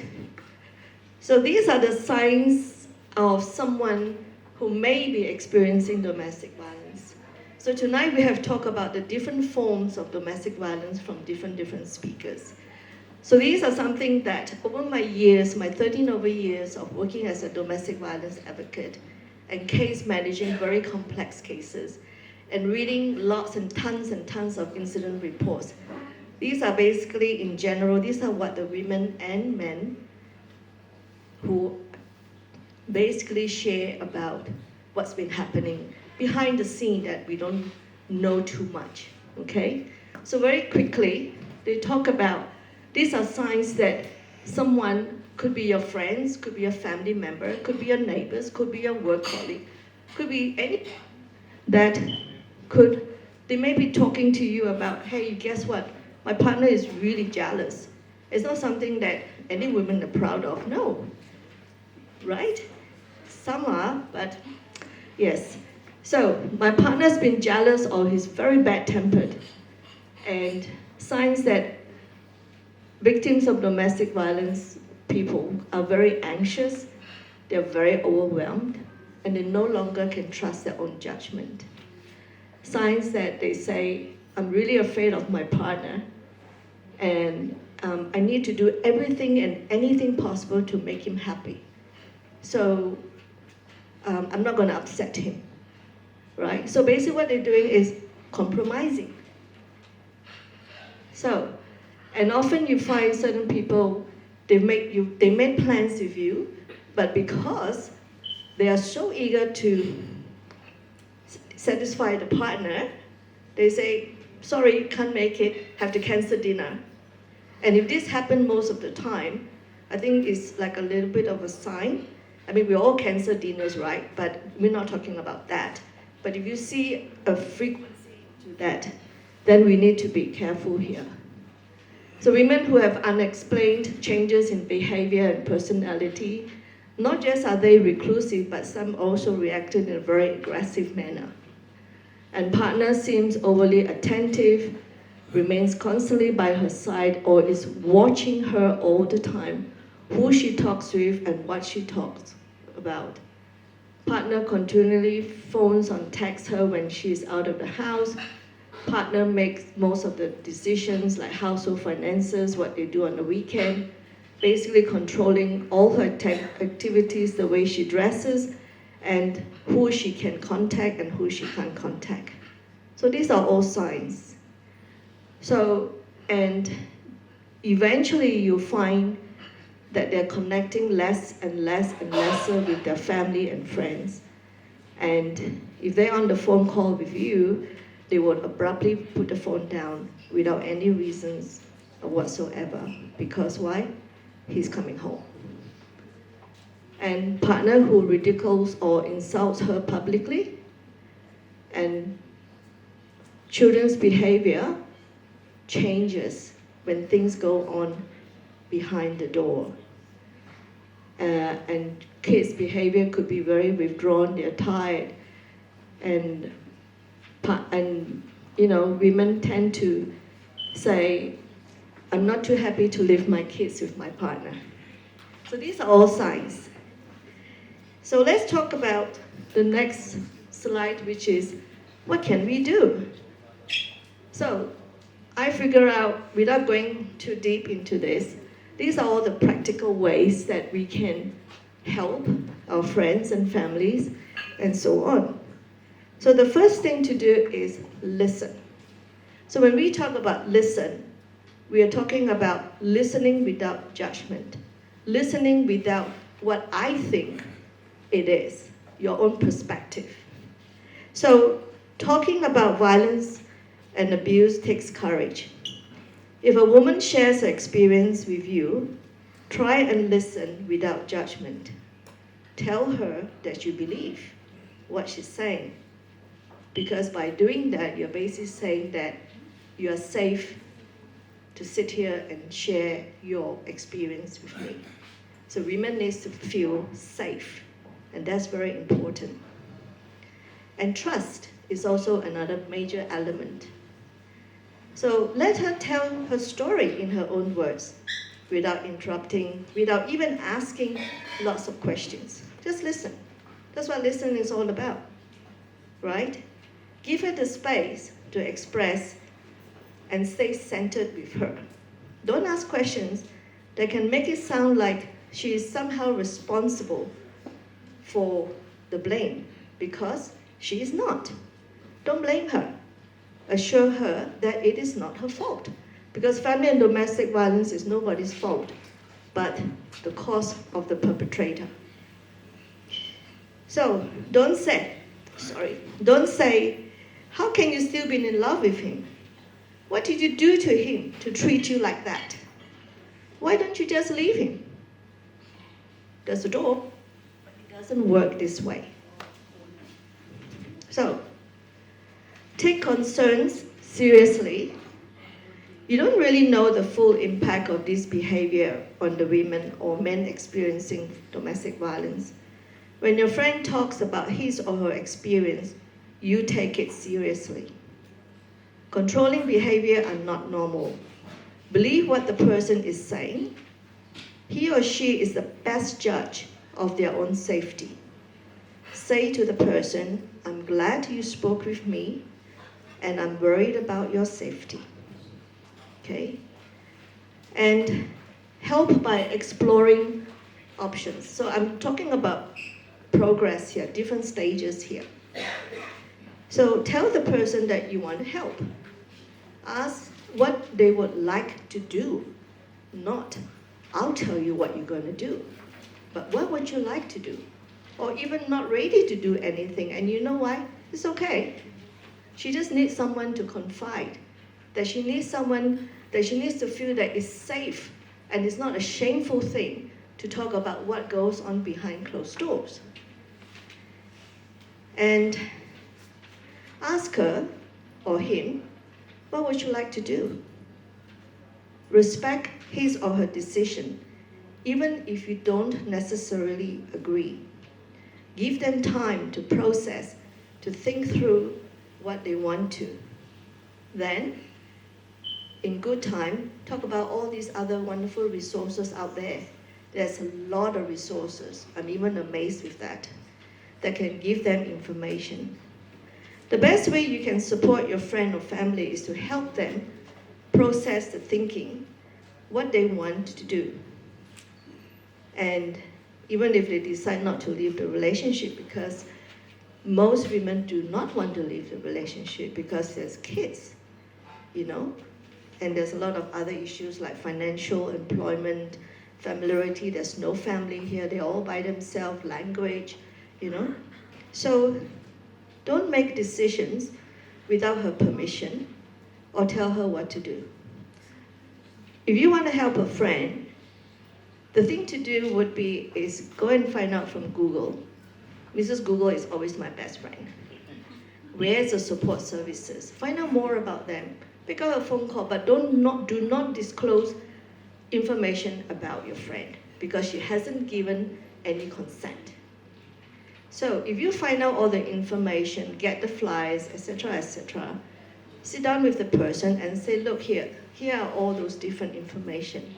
But again, you got to be very careful because if the husband is very controlling, you don't want all this information on the table. So you got to think about stuff like that. Safety is very important.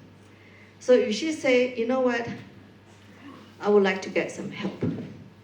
So it would mean two ways. Either she gives consent to you and say, it's okay for you to give my contact number, my name to the agency and get them to ring me. Or you can give the person the information and they, in their own good time, will pick up the phone and get help. That is much more effective that way. So let's talk about resources.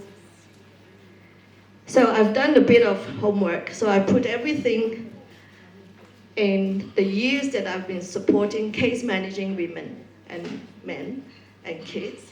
So these are all the resources. I mean, there's still a lot out there, but so let's start off with, I'm not going to go through each one of them, okay?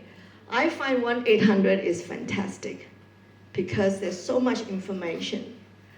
And crisis care 24/7 is also another amazing service providers. I say this is because if you have people who are in crisis, like for example, there was conversation this evening about where do I go? You know, I can't stay in the house because it's not safe. I don't have money to go to a hotel. I don't have friends. What you do is you ring crisis care. with the consent of this person. And crisis care will take all the details. Don't need to go too much in detail about the woman because it's her voice and let her speak for herself. And crisis care will give the lady a phone call and they will do a phone assessment. And they will put her name on the list for a safe place for the family to go. There are women's refuge in Perth. Some refuge will take in just women without kids, and some refuge will take women and kids. But I believe if the kid is above 18 years old, unfortunately that 18-year-old considered as a young adult have to find his or her own accommodation, okay? And if you've got young kids, call child protection. Crisis care and child protection, they are buddies. They are part of the same entity.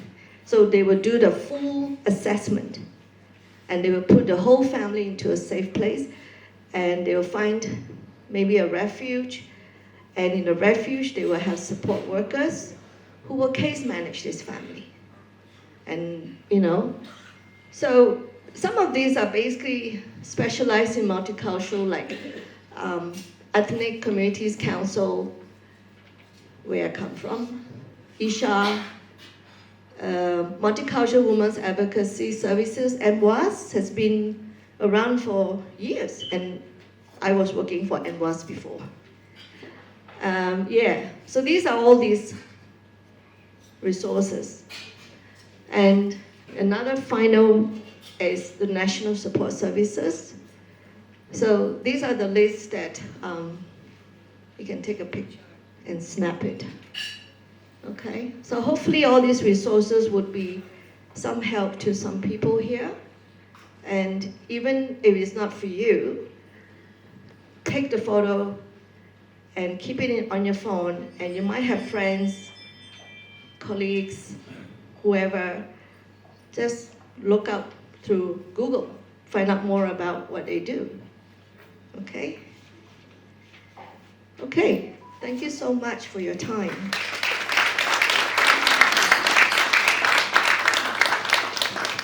Thank you, Ms. Janet Cornell. That was wonderful piece of information for all of us. We are going a little bit over on our schedule. Just before I go to the next item, tomorrow FIAWA is going for a community picnic as part of the community engagement program. So we have 2 buses going. So we have 3 or 4 spots available. So if anyone is interested, do reach out to me or Bali Singh at the backside and let us know. We have just 3 to 4 spots available. Otherwise, both buses are full. Thank you. Other than that, the next in line is presentation by Ms. Rachel Wong from Study Perth.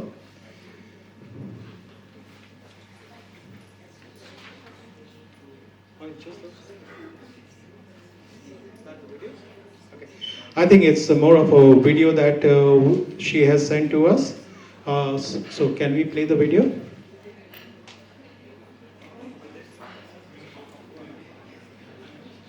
It's a 5-minute video, so yeah.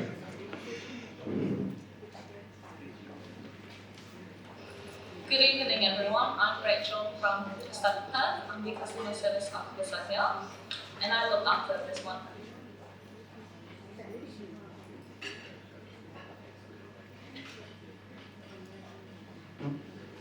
Okay.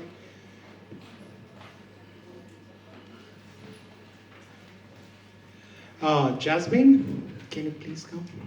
Yeah, thank you. Okay, so while we are getting this sorted out, so in the meantime, we'll go to the next part of the presentation. It's a presentation by Ms. Carolyn from Department of Home Affairs. And before I give the mic to Ms. Carolyn, I'd like to invite the Deputy Chairperson, Mr. Amit Khola, to come and felicitate her. Ms. Carolyn, on the stage, please.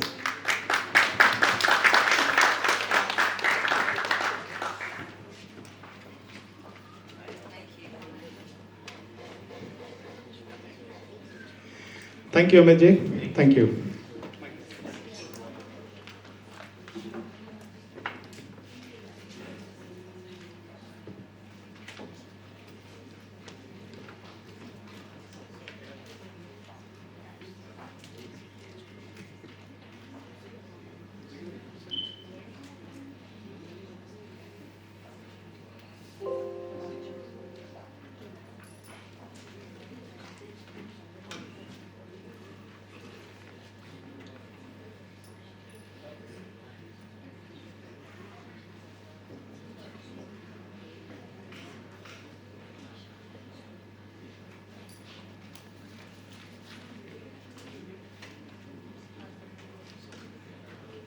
Sorry, we are hit with a technical glitch. Sorry. 2 minutes, please. We are just trying to reboot the projector system.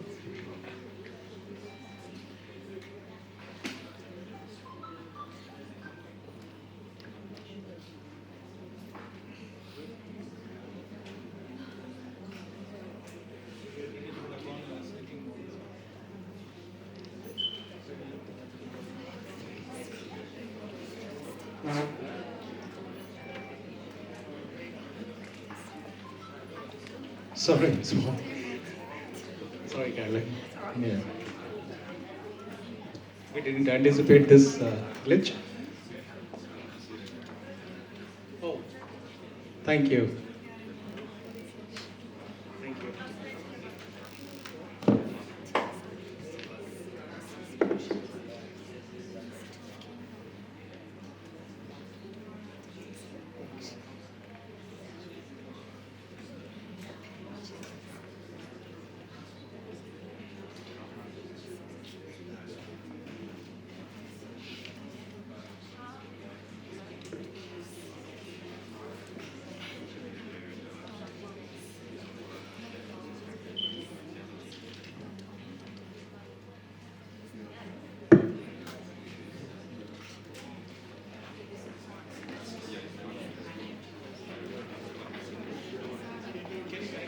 Take it off and take it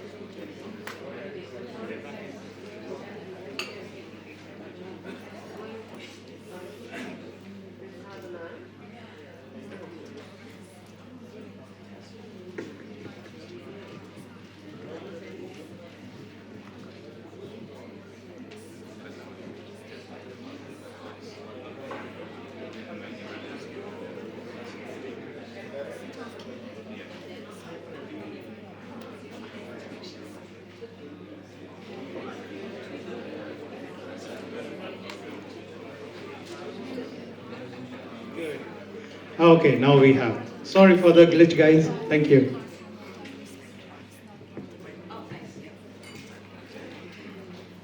Good evening, everyone.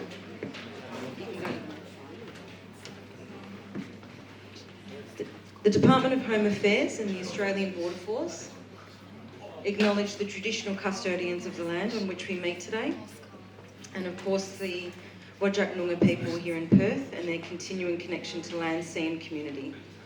We pay respect to Aboriginal and Torres Strait Islander peoples, their culture, and to their elders past and present.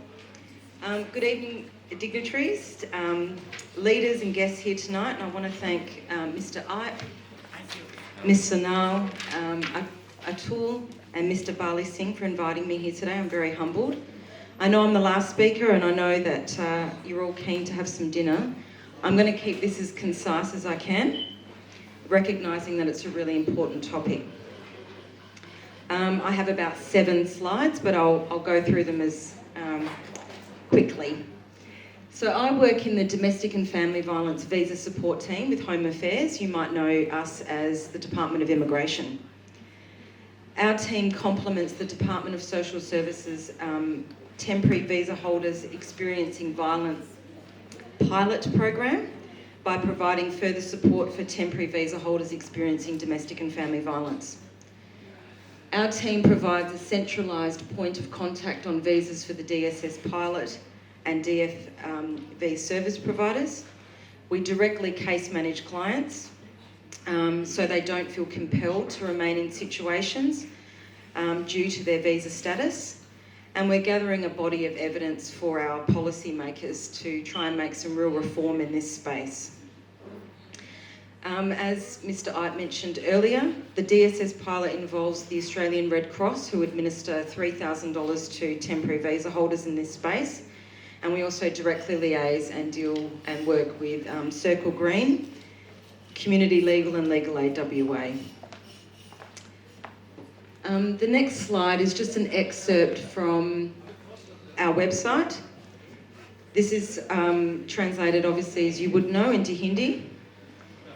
We have our information translated into 23 different languages, and we know that domestic and family violence affects every community, regardless of religion, age, visa status, or gender. This states, as Sergeant Mike said earlier, that domestic and family violence is a crime in Australia and is not acceptable under any circumstance. We do not encourage visa holders to remain in an abusive relationship for any visa outcome under any circumstance. So we collected some client feedback, particularly from called women or culturally and linguistically diverse women, in relation to how migration status is used as a form of violence. Some of these things are, I will contact the Department of Home Affairs for you, you don't know how to create an IMI account, your English isn't good enough, I'll do it for you. You have to stay in this relationship in order to get your visa. You won't work on your visa, so you need me for money, and you won't understand the process.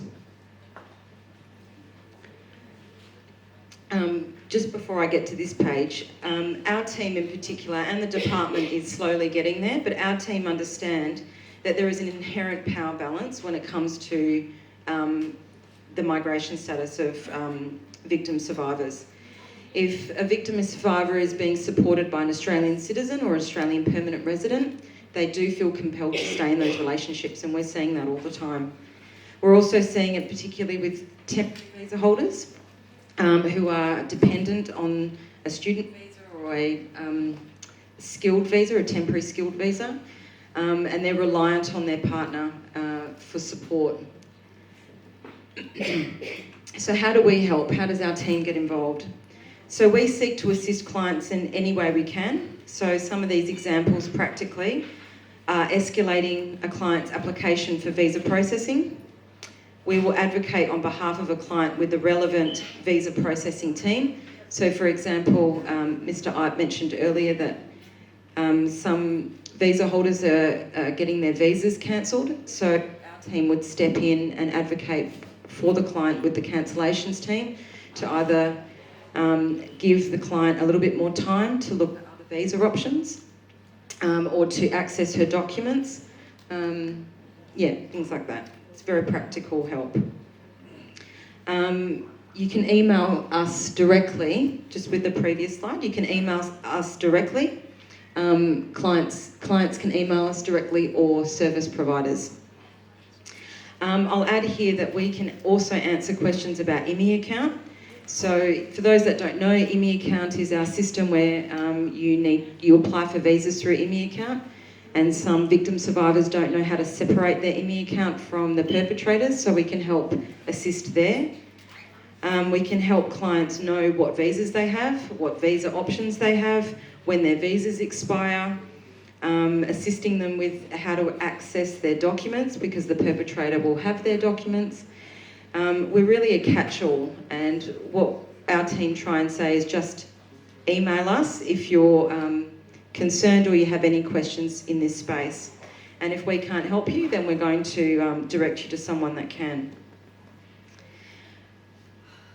With the next slide, I'm just touching on this briefly because we hear about this a lot in the community. This is called the family violence provisions.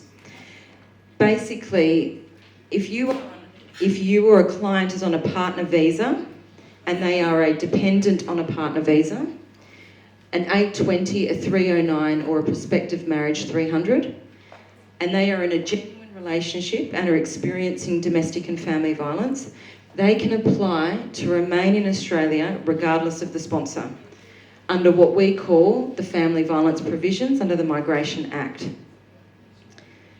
There are other provisions which allow a partner visa applicant to be granted a visa, even if their relationship has ceased. And this might be because they have children together or because the sponsor has passed away. With the next slide, we just touch on cancellations because this is another form of coercive control that is used, that they can get the visa cancelled if a victim survivor complains or reports violence. So the threat of visa cancellation or withdrawal of a sponsorship is used. The message for the community is only the minister or a delegated officer of the department has the power to refuse or cancel a person's visa. A perpetrator cannot cancel a person's visa. We will say as a caveat that visa cancellations are extremely complex and are case by case. A perpetrator of domestic and family violence may in fact have their visas cancelled or refused, and the department has discretion to not cancel a visa where it may adversely impact a victim of domestic and family violence and their families. And this is why it's really important for clients to reach out to our team, because if we don't know, then we can't advocate for you. So this is one of the final slides. Really what we're trying to say is just reach out to our team. Consent is really important to us and privacy is really important to us. We will not speak to a service provider or an organisation without client consent. We have forms that we give out to the community to obtain that consent, and then we will be able to speak to you on their behalf. Our team understands that there are sensitivities and vulnerabilities with this caseload. We're working to internally promote change within the department and how the department assesses the visa claims of victims, survivors.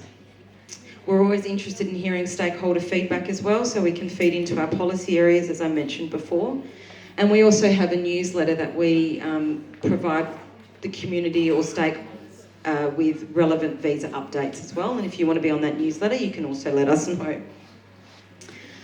And lastly, as Janet mentioned, this is a very sensitive topic for the community that affects, from what we're seeing, every community across Australia.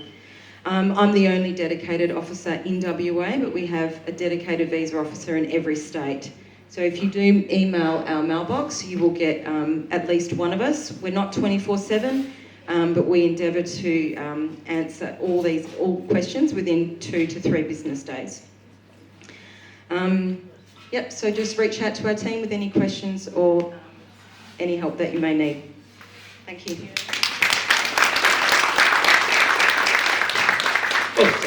Thank you, Ms. Carolyn. Okay. So next, we are almost coming to us, and just a couple of more items to be presented. Next is the skit by our senior citizens. Can I call them please on the stage? All through the middle, please. Yep.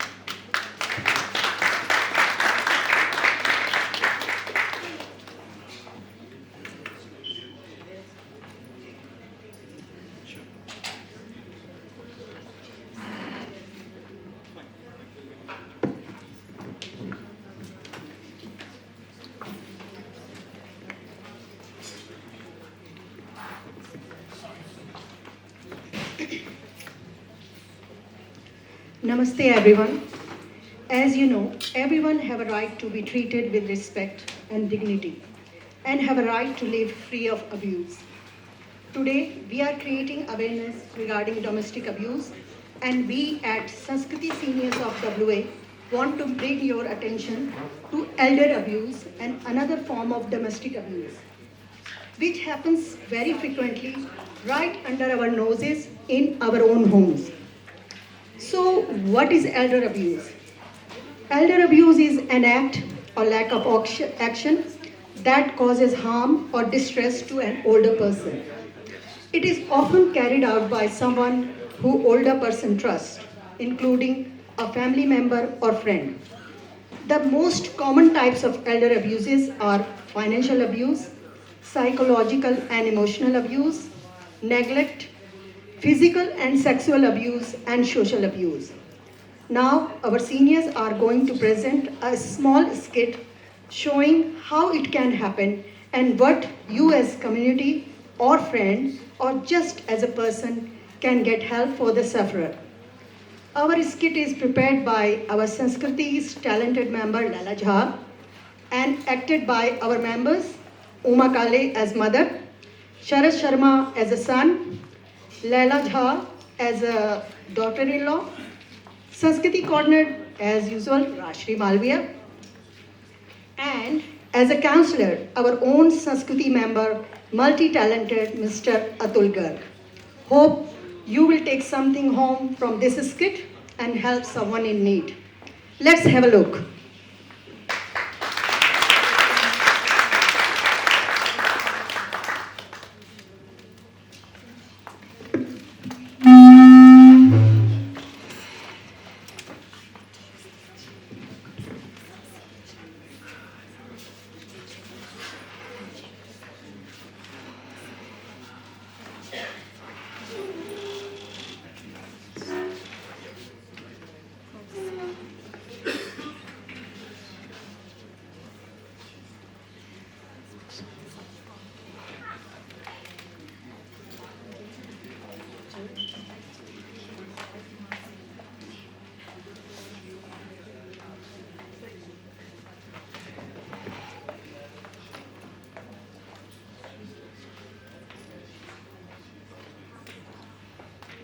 I got to tell you something better. Can you listen to me? Hello? Can you listen to me, please? I got to tell you something. Can't you see I'm doing something?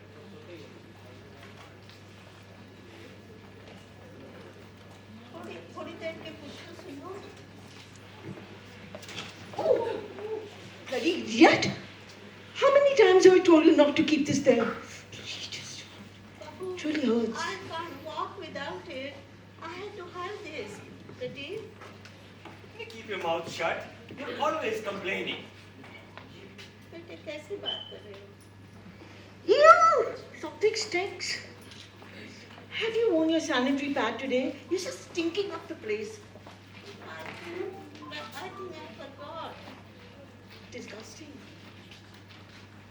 I have something to tell you. What? What is it? Problems with my business. Lost a lot of money due to COVID. Really? And the bank's not going to give me a loan. What are we going to do? I have an idea. Margie, can you give Rocky $50,000? We'll pay you back when the business improves. Listen, I have already given him last month for 50,000. My provident fund hasn't got all that money. I need the rest of the money for myself. Don't worry about it. I said we will pay you back when the business improves. I'll try another couple of banks. No. Take the money from Margie. She doesn't need it. She lives free with us. We'll pay her back, okay? Lekin beta, I need that money. My sister is very sick. I want to go and see her in India. I need that money. There is no need for you to go to India. Give Rocky the money now, okay? Annoying creature. I'm fed up with my mother. Really? She does no housework. She does the cooking, the cleaning, and I don't know, she even asked me if she can eat the laddus that are in the fridge. Don't give her the laddus, okay? They're very expensive. We can't even afford them. And besides, she's so fat. Listen, or beta, you have to go get my medicine, beta.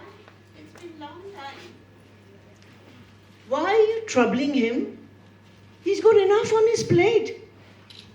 You just manage with Panadol, okay? When I have the time, I'll get you the medicines. Lekin Panadol also haven't got much left with me. You just have to manage, okay? Oh my goodness, how am I going to do it? Or wo dawa, I need my doctor's appointment also. Do you honestly think I have got no other work to do? I work full time. I've got to manage so many other things. I don't have the time to make a doctor's appointment. You just wait. You're a hypochondriac, When I have the time, I'll make the appointment. I suffer so much. I need your attention, better.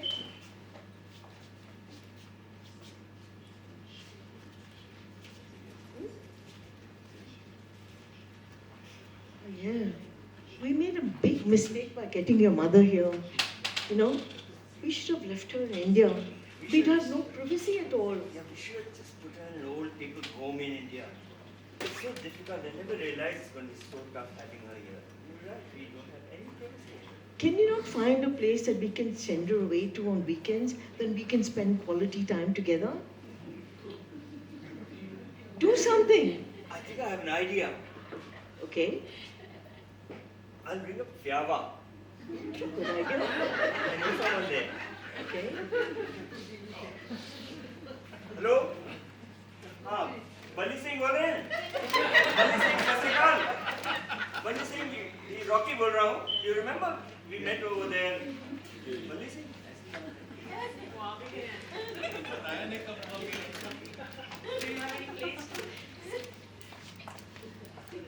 Thank you very much. Thank you.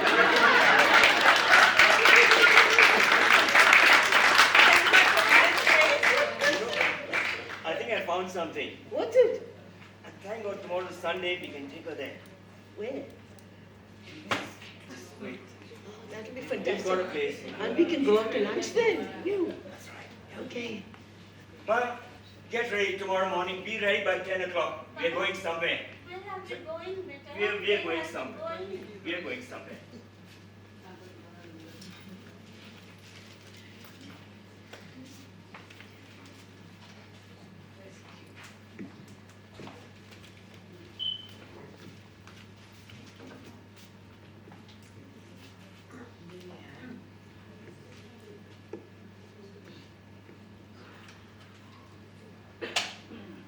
Are you ready?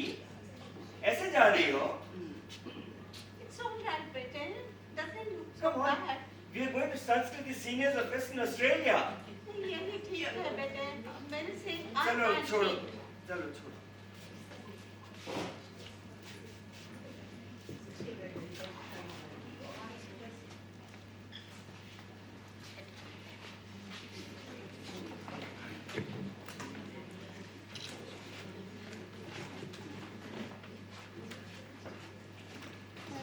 Where are you taking me?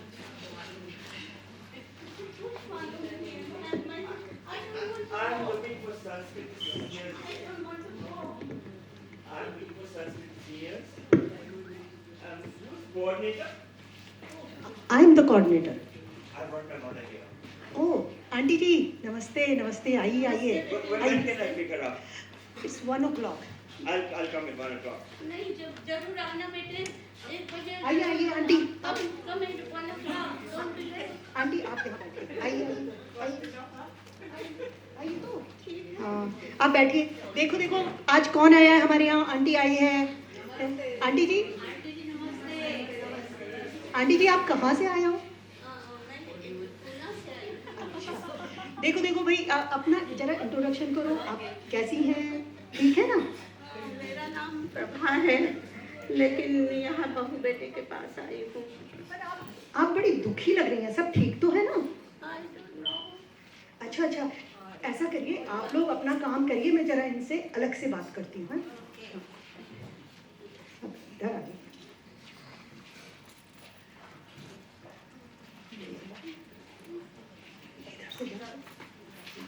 आइए मैं जरा आपसे अलग से पूछती हूँ कि आपकी समस्या आप बड़ी दुखी लग रही हैं तो मुझे लगा जरा मैं आपसे बात तो करूँ क्या है मैं सबके सामने बात नहीं करना चाहती हूँ हाँ तो बताइए I just want to go back to India. My son and daughter-in-law are not treating me well. I'm just burden on them. मेरे सारे पैसे खत्म होने जा रहे हैं. I'm going to be penniless soon.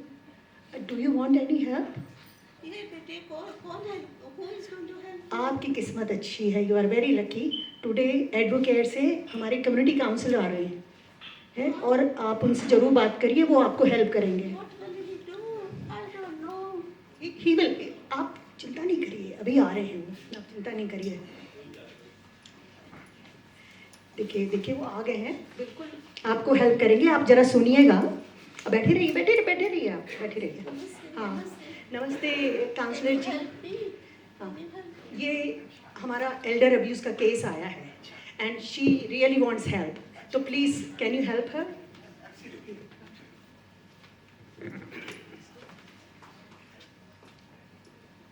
सबसे पहले आपका बहुत धन्यवाद कि आपने एडवोकेट को बुलाया और हम आपको गाइडेंस कर सकेंगे, कुछ बातें बताएंगे। We'll tell you some things which are actually useful for everybody, all other people who are in the same situation. Basically, thank you very much. And we are so proud of Sanskriti Seniors Group. They are actually looking after all the seniors, they conduct seniors programs. They are also part of FIAWA, they are members of FIAWA, and they conduct all such engagement activities in which elders, community elders can find some solace and can find some interesting things to do and can live a comfortable and a pleasant life. So using today's case, I will mention a few things which are actually useful for any other person who is in a similar situation. Now, being a FIAWA community leader for past almost 6 years now, I have really experienced such cases. It's not just the wives or husband will ring up, the parents will ring up, and the first thing they say is, don't let my son or daughter-in-law come to know. Now that throws so much of challenge. And in many cases, the son or daughter-in-law is a friend of mine, whom I know for so many years, whom I know that this person is not that bad. There has to be something which needs to be very carefully dealt with. And these two cases are two different types. One is when the community elder is not a permanent resident or a citizen of this country. In that case, he is here as a sponsored person or a sponsored visa holder, and then it's a different case. The different rules apply. So in such cases, first thing, of course, what I do is put the community pressure, that the peer pressure, in which directly after finding out who his close friends are, so that he or she understands this is a thing which he is slightly mistaken. He's a good person, good gentleman, but he's making a little bit of mistake in life. Actually, this is the same tactic you use even in case of domestic violence. First effort is always to explain to the person politely that what you're doing is not right, and you are such a good person in life, you achieved so much in Australia, why are you doing a thing like that? So he or she will immediately understand and wake up to the reality, and due to that peer pressure, it'll work. The second thing is, in such cases who are sponsored candidates, we can also approach Department of Home Affairs and check the visa status, that in case we were able to find some help for so-and-so person, and we have access to some places where he or she can stay, will the visa status be okay? Has she got any right to stay in Australia after that, or she has to go back? With that help, armed with that help, then we will take accordingly whatever is the best action for such a candidate who is a sponsored person, basically. And then, of course, the person who is sponsored is liable. He is given in writing that he is sponsoring and he is responsible for everything for that person, whether it's medical facilities or living expenses. That is what is the meaning of a sponsor. So we would then deal with that case accordingly. So first effort is always to deal pleasantly and make sure peer pressure, community pressure fixes the thing. Then second thing is, of course, we take the legal action. And if such an elderly person needs to come out from that family, so be it. Then we'll deal with that accordingly. Now, in the other cases, when the person is a permanent resident or a citizen, it's a different rule. Different laws will apply to that person. In that case, all these things that you've seen on the slide and all the phone numbers that are at the reception, all of them will come into play, and such a person can actually access all the facilities of Australia. Such people can basically get aged care services. There's a free call number 1-800-200-422, or visit the website myagecare.gov.au, which we will actually do for them. Once we find such a case has been reported to us, FIAWA will take action, and FIAWA will actually make sure that sort of help is provided, and we'll do it very discreetly. We'll try our best that the person with whom they are living, in this case is not a sponsor, it's just a son or daughter-in-law, we'll try our best to be as discreet as possible. And of course, then the other thing is the person trying to take all the cash and all the assets that are there, then we'll guide that person. And there's a legal aid available, free legal aid, and we will help with that legal aid. There are government numbers, of course we can assist with those numbers, and we can make sure if the person can afford, we'll get a discounted service, legal aid service. If the person cannot afford, then we'll make sure that we get appropriate free services. So legal aid is available in all over Australia. Different states manage their own legal aid. So any person, if that person is PR or a citizen and being abused in the family, they can contact either Sanskriti Senior or FIAWA. So we can basically assist both cases and we treat them differently. Prabha ji, आपने जो बातें मैंने बताई हैं, whatever I have told, I hope that you will make note of them, and through Sanskriti Senior or us, we will be absolutely happy to continue assisting you in the way you would like. Thank you.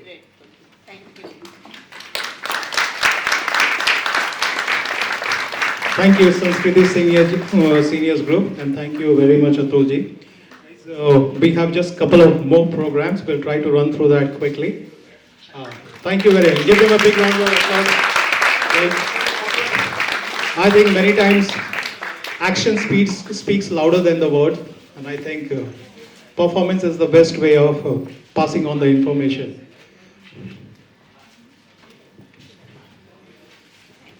Thank you very much. So we will give another try for one of the presentation which we were not able to play because of some technical glitches, and hope we are able to run that video. That is from Study Perth, Customer Service Officer Study Perth by Miss Rachel Wong. Let's see if we are able to play the video. If not, then probably. Yeah, thank you again. Once again, the troubleshooter is on. Thank you.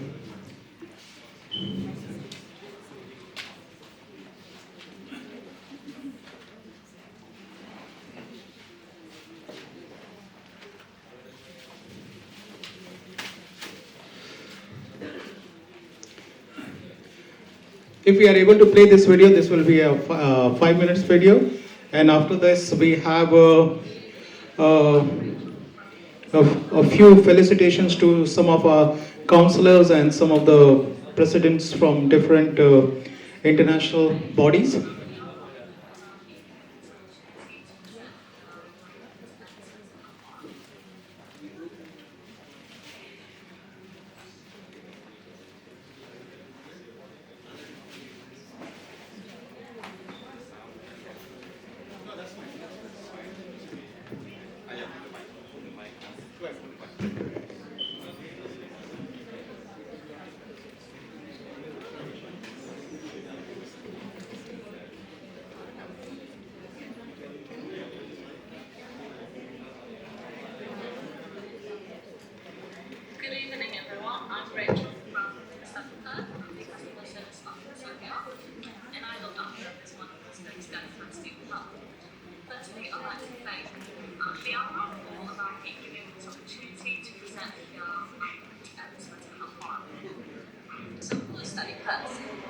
Our vision is to recognize Perth as a study destination of choice for all international students. We support both prospective and current international students throughout their studies here in WA by providing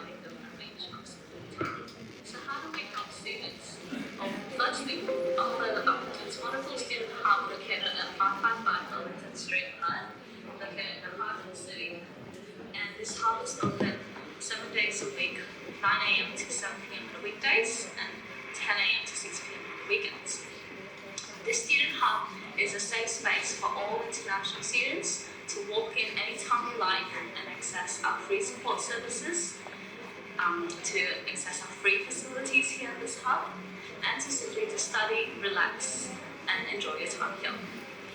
If you do get a chance to visit us at our Study Plus Student Hub, you're more than welcome to see me at the desk or see our friendly hub assistants, and we'll be able to answer any queries or questions that you may have while living in Perth. Otherwise, feel free to email us or call us on the number shown on the screen.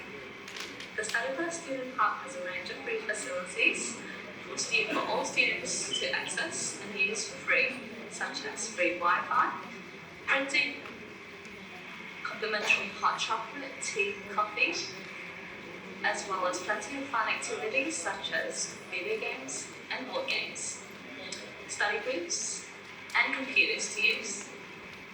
We also host a lot of events here in this hub, such as social, educational, and cultural events. For example, we normally celebrate different culture every month, such as the Taste of India, Bangladesh, and Indonesia. These events bring communities together, bring different cultures and nationalities together to create a sense of belonging while they're living in a foreign land.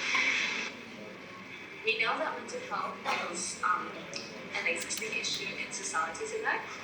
So Study Plus offers a range of support services to all international students, and we have 3 available, such as the wellbeing support, legal support, and career advice.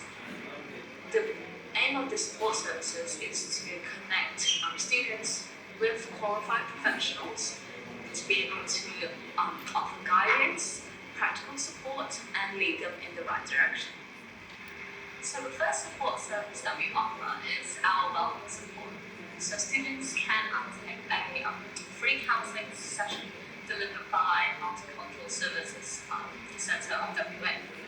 And this session aims to support students who are probably facing anxiety, depression, who've gone through any traumatic events, or you've already had experience with depression in the past and you'd like to speak to a professional about it.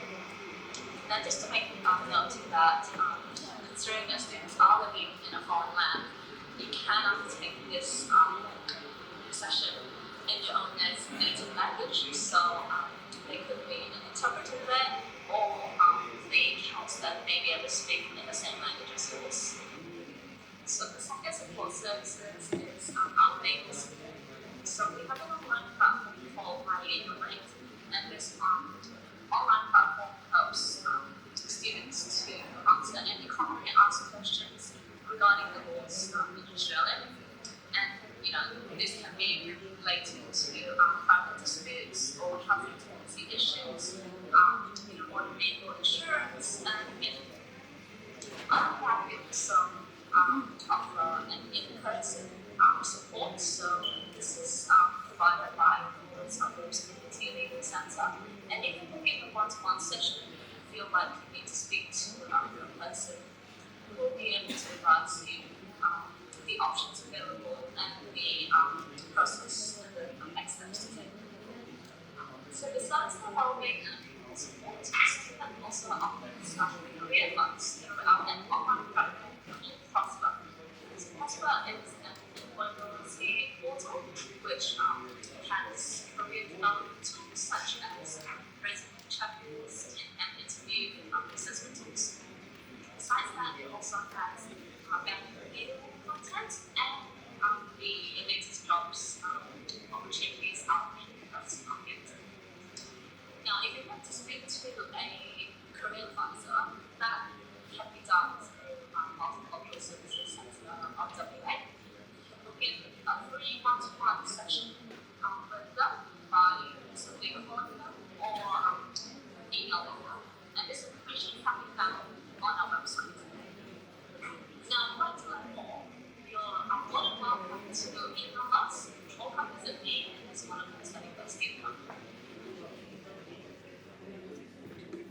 That was a brief video from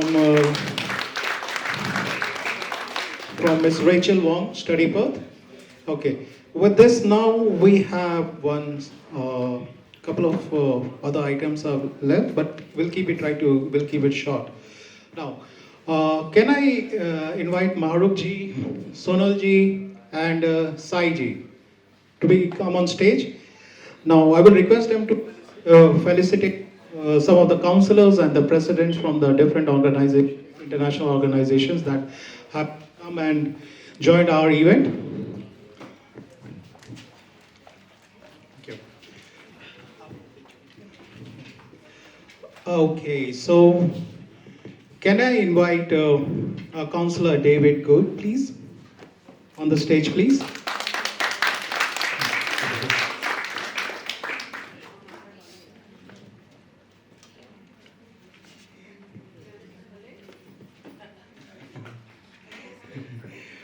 Councillor Sarah Patterson. No, she's not here. Okay. How about Emma Zhang?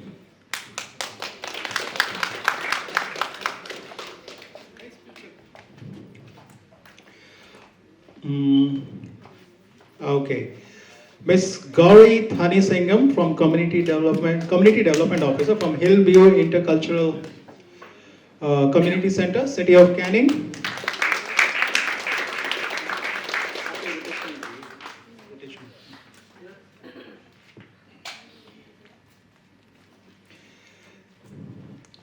Mr. Zoe, no, Zoe is not in. Yeah. Mrs. Estate Oslobi.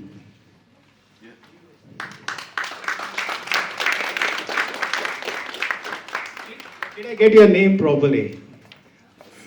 Or probably it would be nice if you can. Thank you.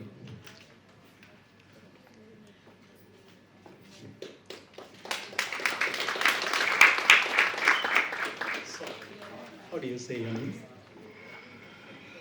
Astrid or Zoe. Astrid or Zoe. Thank you. Astrid or Zoe. Astrid or Zoe. So 3 times and we don't forget. Okay, and then Ms. Lul Ibrahim, President and member from Somalian Support Corps.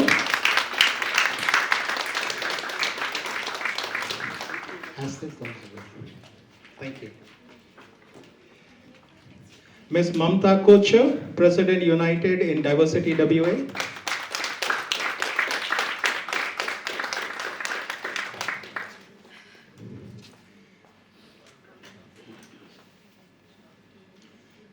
Then Ms. Selem Tegan.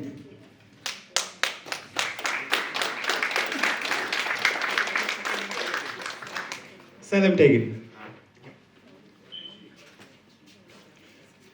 President Ethiopian Community. Okay. Mr. Peter Ho, President of the Australian Hacker Association.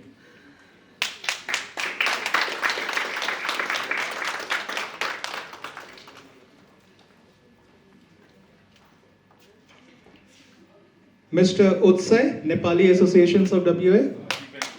Oh, sorry, he had to leave. Then Miss Carla Bennett.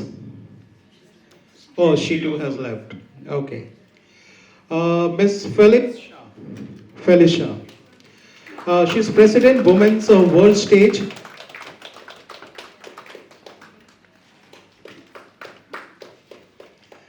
And then we have, yeah. Thank you very much. Now we would also like to pass on the thanks to all the presidents and the representatives of various member associations. Yeah. So.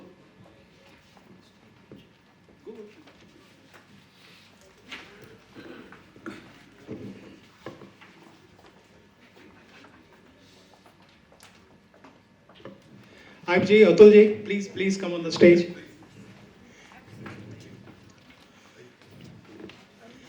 Guys, we need to be Usain Bolt. Come on, Aibji. Olympic is over doesn't mean that running, sprinting stops. Can I call Caroline also on the stage, please? Firozi, please. My half image will do wonder. Don't worry. Firoz bhai, please. Yep. No, Manvir ji.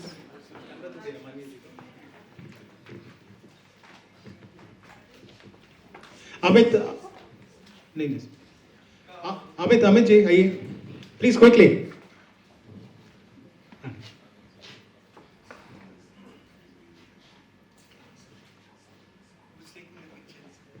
And can I also call SAWA President Mr. Harbhajan Singh on stage? He's going to be the new member to FIAWA.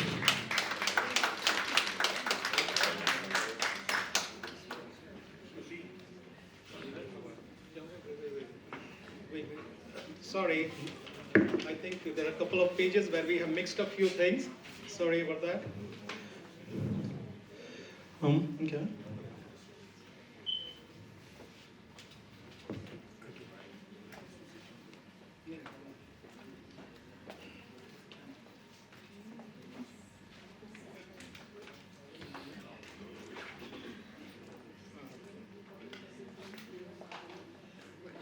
Okay, I think we missed out one more personality here.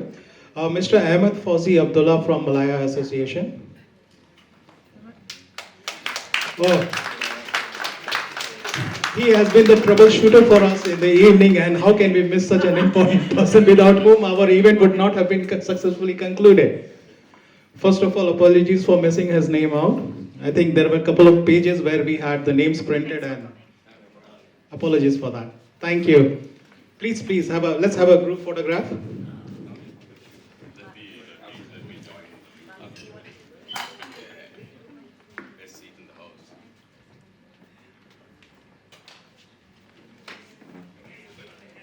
Everyone look here. Yes. Thank you. Thank you, everyone. Please have your seat. And we have just come to the last item of the evening, and that would be the vote of thanks. After this last item, the dinner will be served.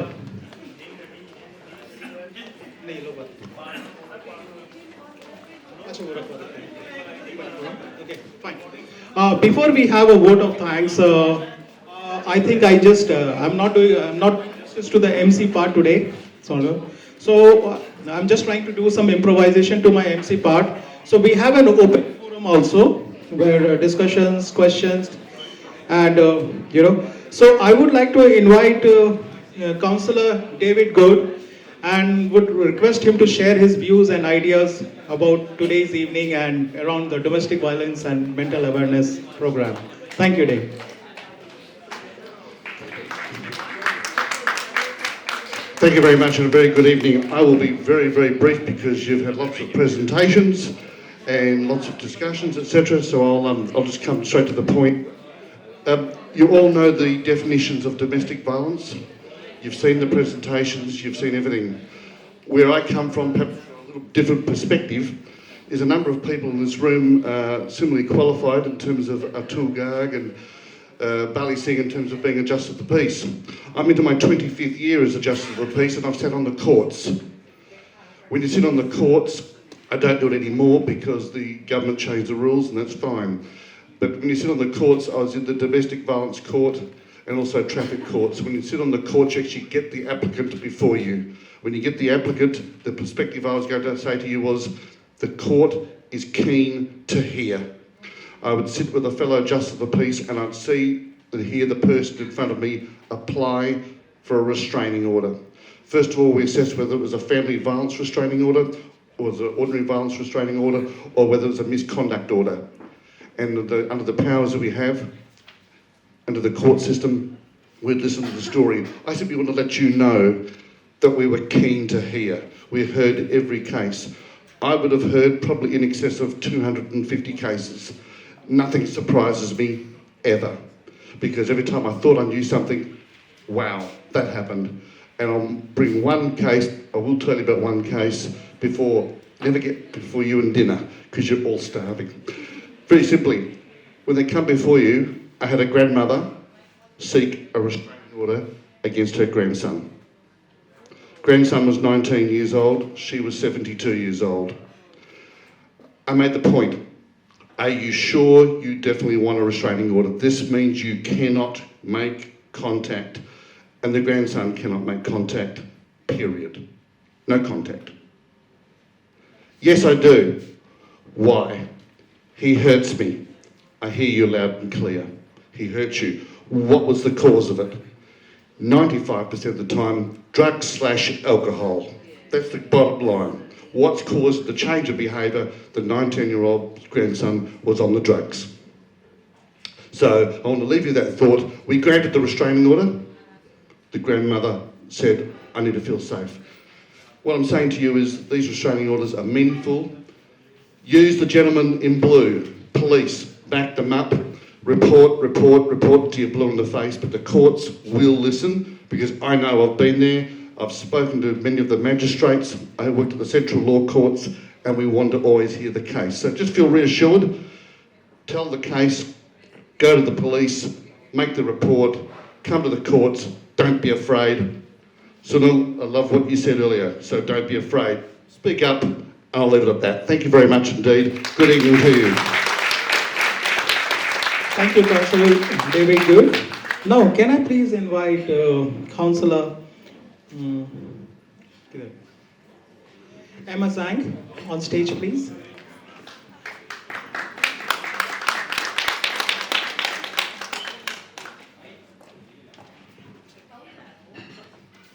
Well, I haven't prepared at all for tonight, but it's quite heavy to hear all these stories. I believe a lot of women just like me came to Australia, study, find a job, and then marry, settle down. But not everyone just as lucky as me can have a beautiful life, smooth life. Some of them are suffering. Even like me as a counselor, female counselor, some women approach me, just tell me what happened on them and ask for help. They are very brave because at least they know someone they can talk to and ask for help, but not everyone as lucky as them. That's why I believe today, just like last year I came here for the same forum, I found we did a great things. We start to share this information resource to the community and start to educate women. If you are suffering from the domestic violence, what you can do. And I believe not only Indian community, all the communities, like we have so many female community leaders here today. I'm calling everyone, we should work together. And we have some government resource here as well tonight. I think everyone should work together. Not only one community, all the communities should know this. They should know if they are suffering, no matter if the woman and our elder person or children, who they can ask for help. So I'm looking forward. All the communities can work together probably next year. We can have a better event. We can invite more people to our event, and we can share all this information to the bigger community. So thank you for having us tonight. Thank you. Thank you, Councillor Amazon. Now we will have an open forum, questions or discussion, or anybody who wish to say a few words. Anyone for the mic on the floor? I have some questions. Actually, one question. Okay.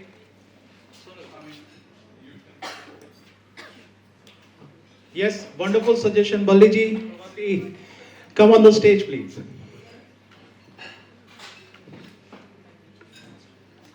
And we'll see who has the answer. Good evening, everyone. My name is Pratik Kandekar. I'm here from the Marathi Association, Perth. Thanks for this beautiful presentation, some knowledge education you guys did for us. One of the question I have for the presentation I've gone through, what is the origin of this domestic violence? Have you thought about that? How we can try to minimize, eradicate? Have you thought, like how you started? Yep. And another thing, I mean, it has been already answered. It could be to any gender, male, female, LGBT, any community subjected to this domestic violence. So, how we can try to educate in our family, especially the child, I know where we come from, the part of the world, how it's been raised, how been taught. Can we do something about that? I was waiting for this question. Thank you so much. Yes, we can eradicate it, and it's possible, but it will take another 5 generations, 6 generations, because we've been doing this for so long, and for communities like Indian community, Bangladeshi, Pakistani, and all the Eastern communities mainly, women are empowered in homes, but they're not empowered in the community. We haven't prepared our women to be empowered in the community. Our women are more sitting at home and doing makeup and working. When it comes to working, they'll say, my husband earns that much. I don't have to work. It's quite easy for me. No, that is not easy. That is where you make fool of yourself. You have to get out in the community. When a place becomes comfortable for you, that means you have stopped evolving as a human being. That was my first line. You have to come out, stop looking yourself as a woman. Stop looking yourself as a man. Look yourself as a human being. Then you will start evolving. Every step, every second, the technology, the world is so fast today that we have stopped looking into ourselves. Start looking into you as human beings. Then only you can evolve.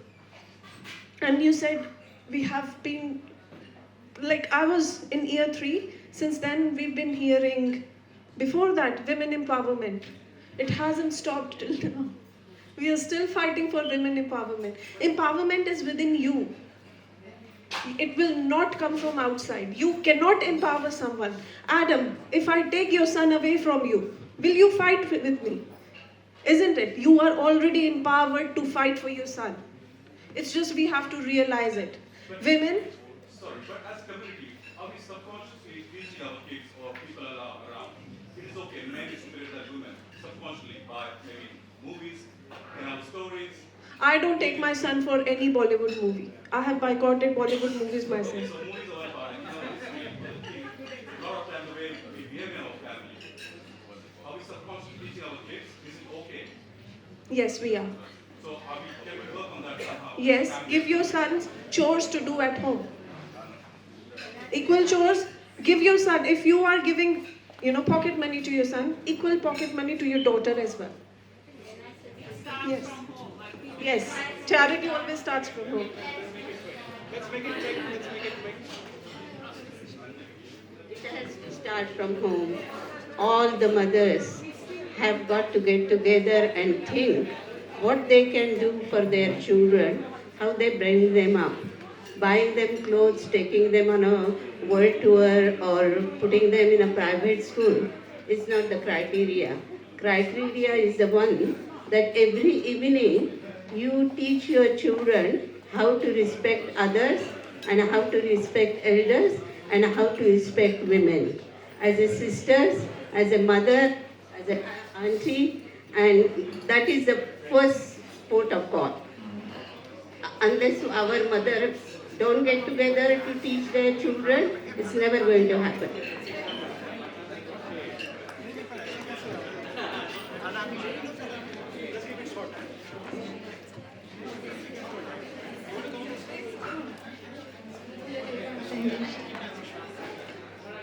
Hi everyone, I am from Women of All Stage Housing Corporation, and our group is consists of members from all diverse backgrounds.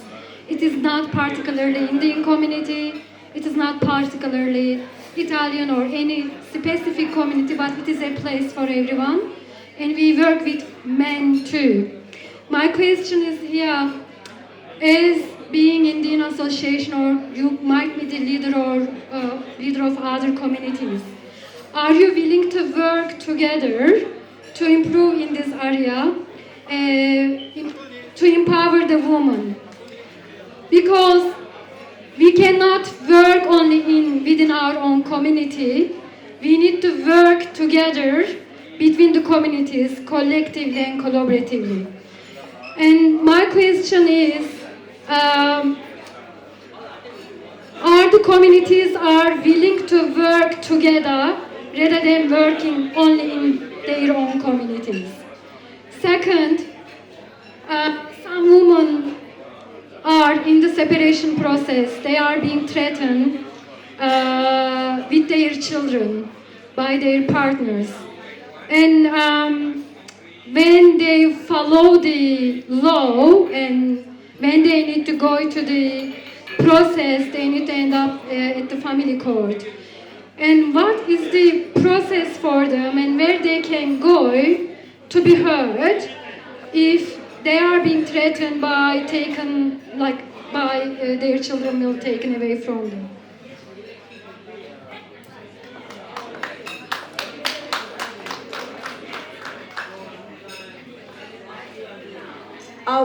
We are already working in coordination with other communities. A lot of people from other communities that have contacted me and who are actually the sufferers. So we are already in that process.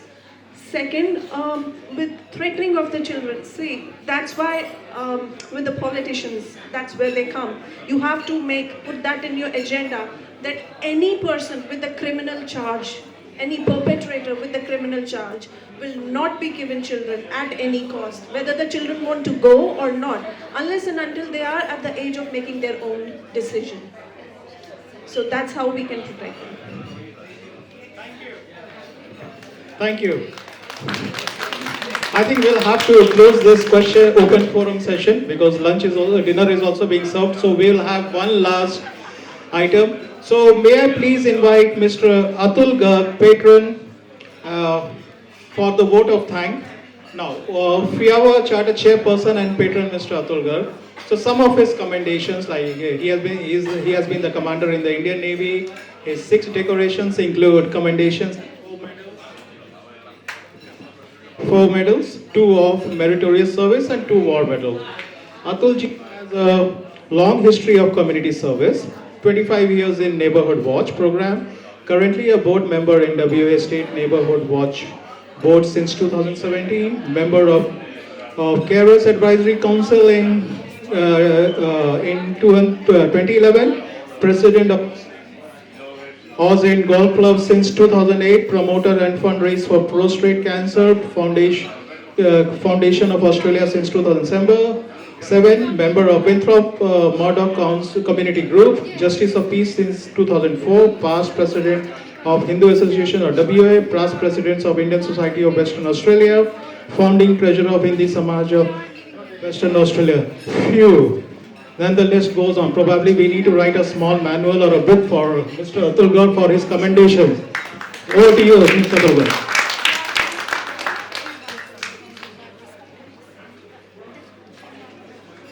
Thank you. Thank you very much, Narendra ji. So this is definitely the last item of the day. Before I start, I too acknowledge the Nyungar people on whose land we conduct today's proceedings. I'll keep it very short. I'll actually not name everybody because they've been named plenty of times. I'll keep it very short and try to make sure I finish in 2 or 3 minutes. I acknowledge all the VIPs, international and Indian community leaders. We are so proud that today, this time, we have all the international community leaders. As I said, I won't name them. They've been named and they've been honored already.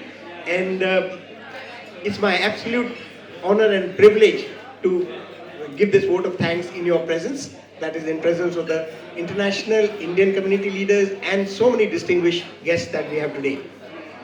In thanks, today's on top of the list is Gosnells for their $2,000 grant, which made this event possible. I thank Deputy Mayor, who is representing the Mayor, and all the councillors who are with us today.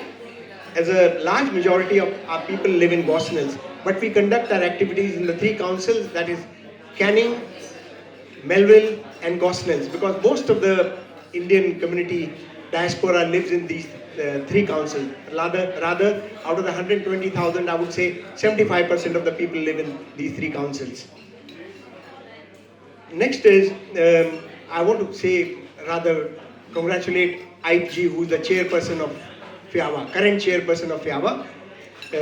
He is not only an excellent orator, very good planner, he is the one who has actually put all the things together today, along with Sonalji, who not only she's a domestic violence sufferer, but she has worked with us for the last 6 years, and we are so glad we brought some happiness in her life, and now she is bringing a lot of happiness into the lives of several other domestic violence victims.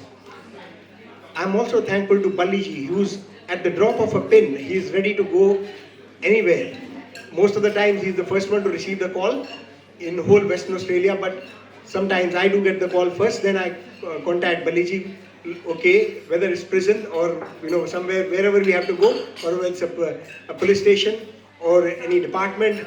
Both of us, we decide, okay, you go in the morning, I'll go in the afternoon, but Balliji is always ready.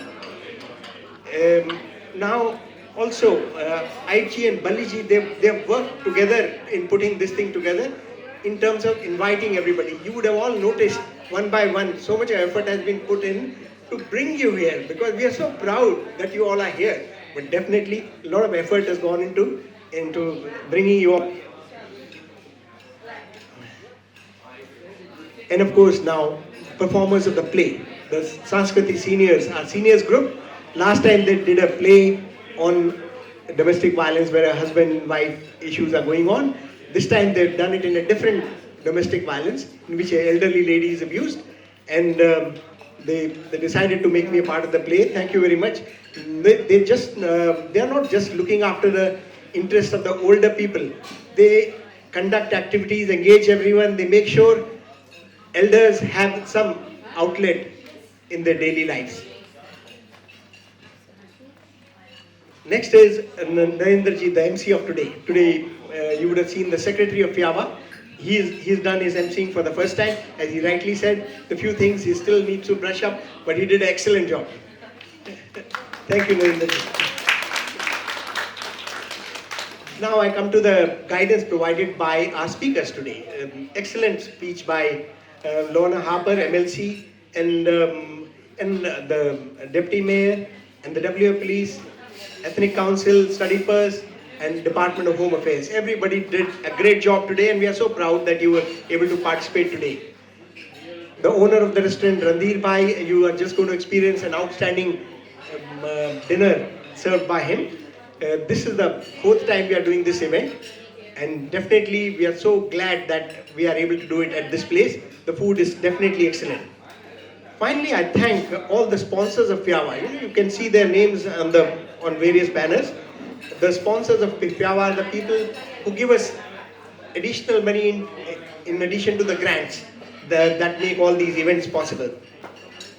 I thank all the management committee members who work behind the scenes today and who help us in conducting our daily activities like Bollywood dancing, yoga, music classes, singing choir.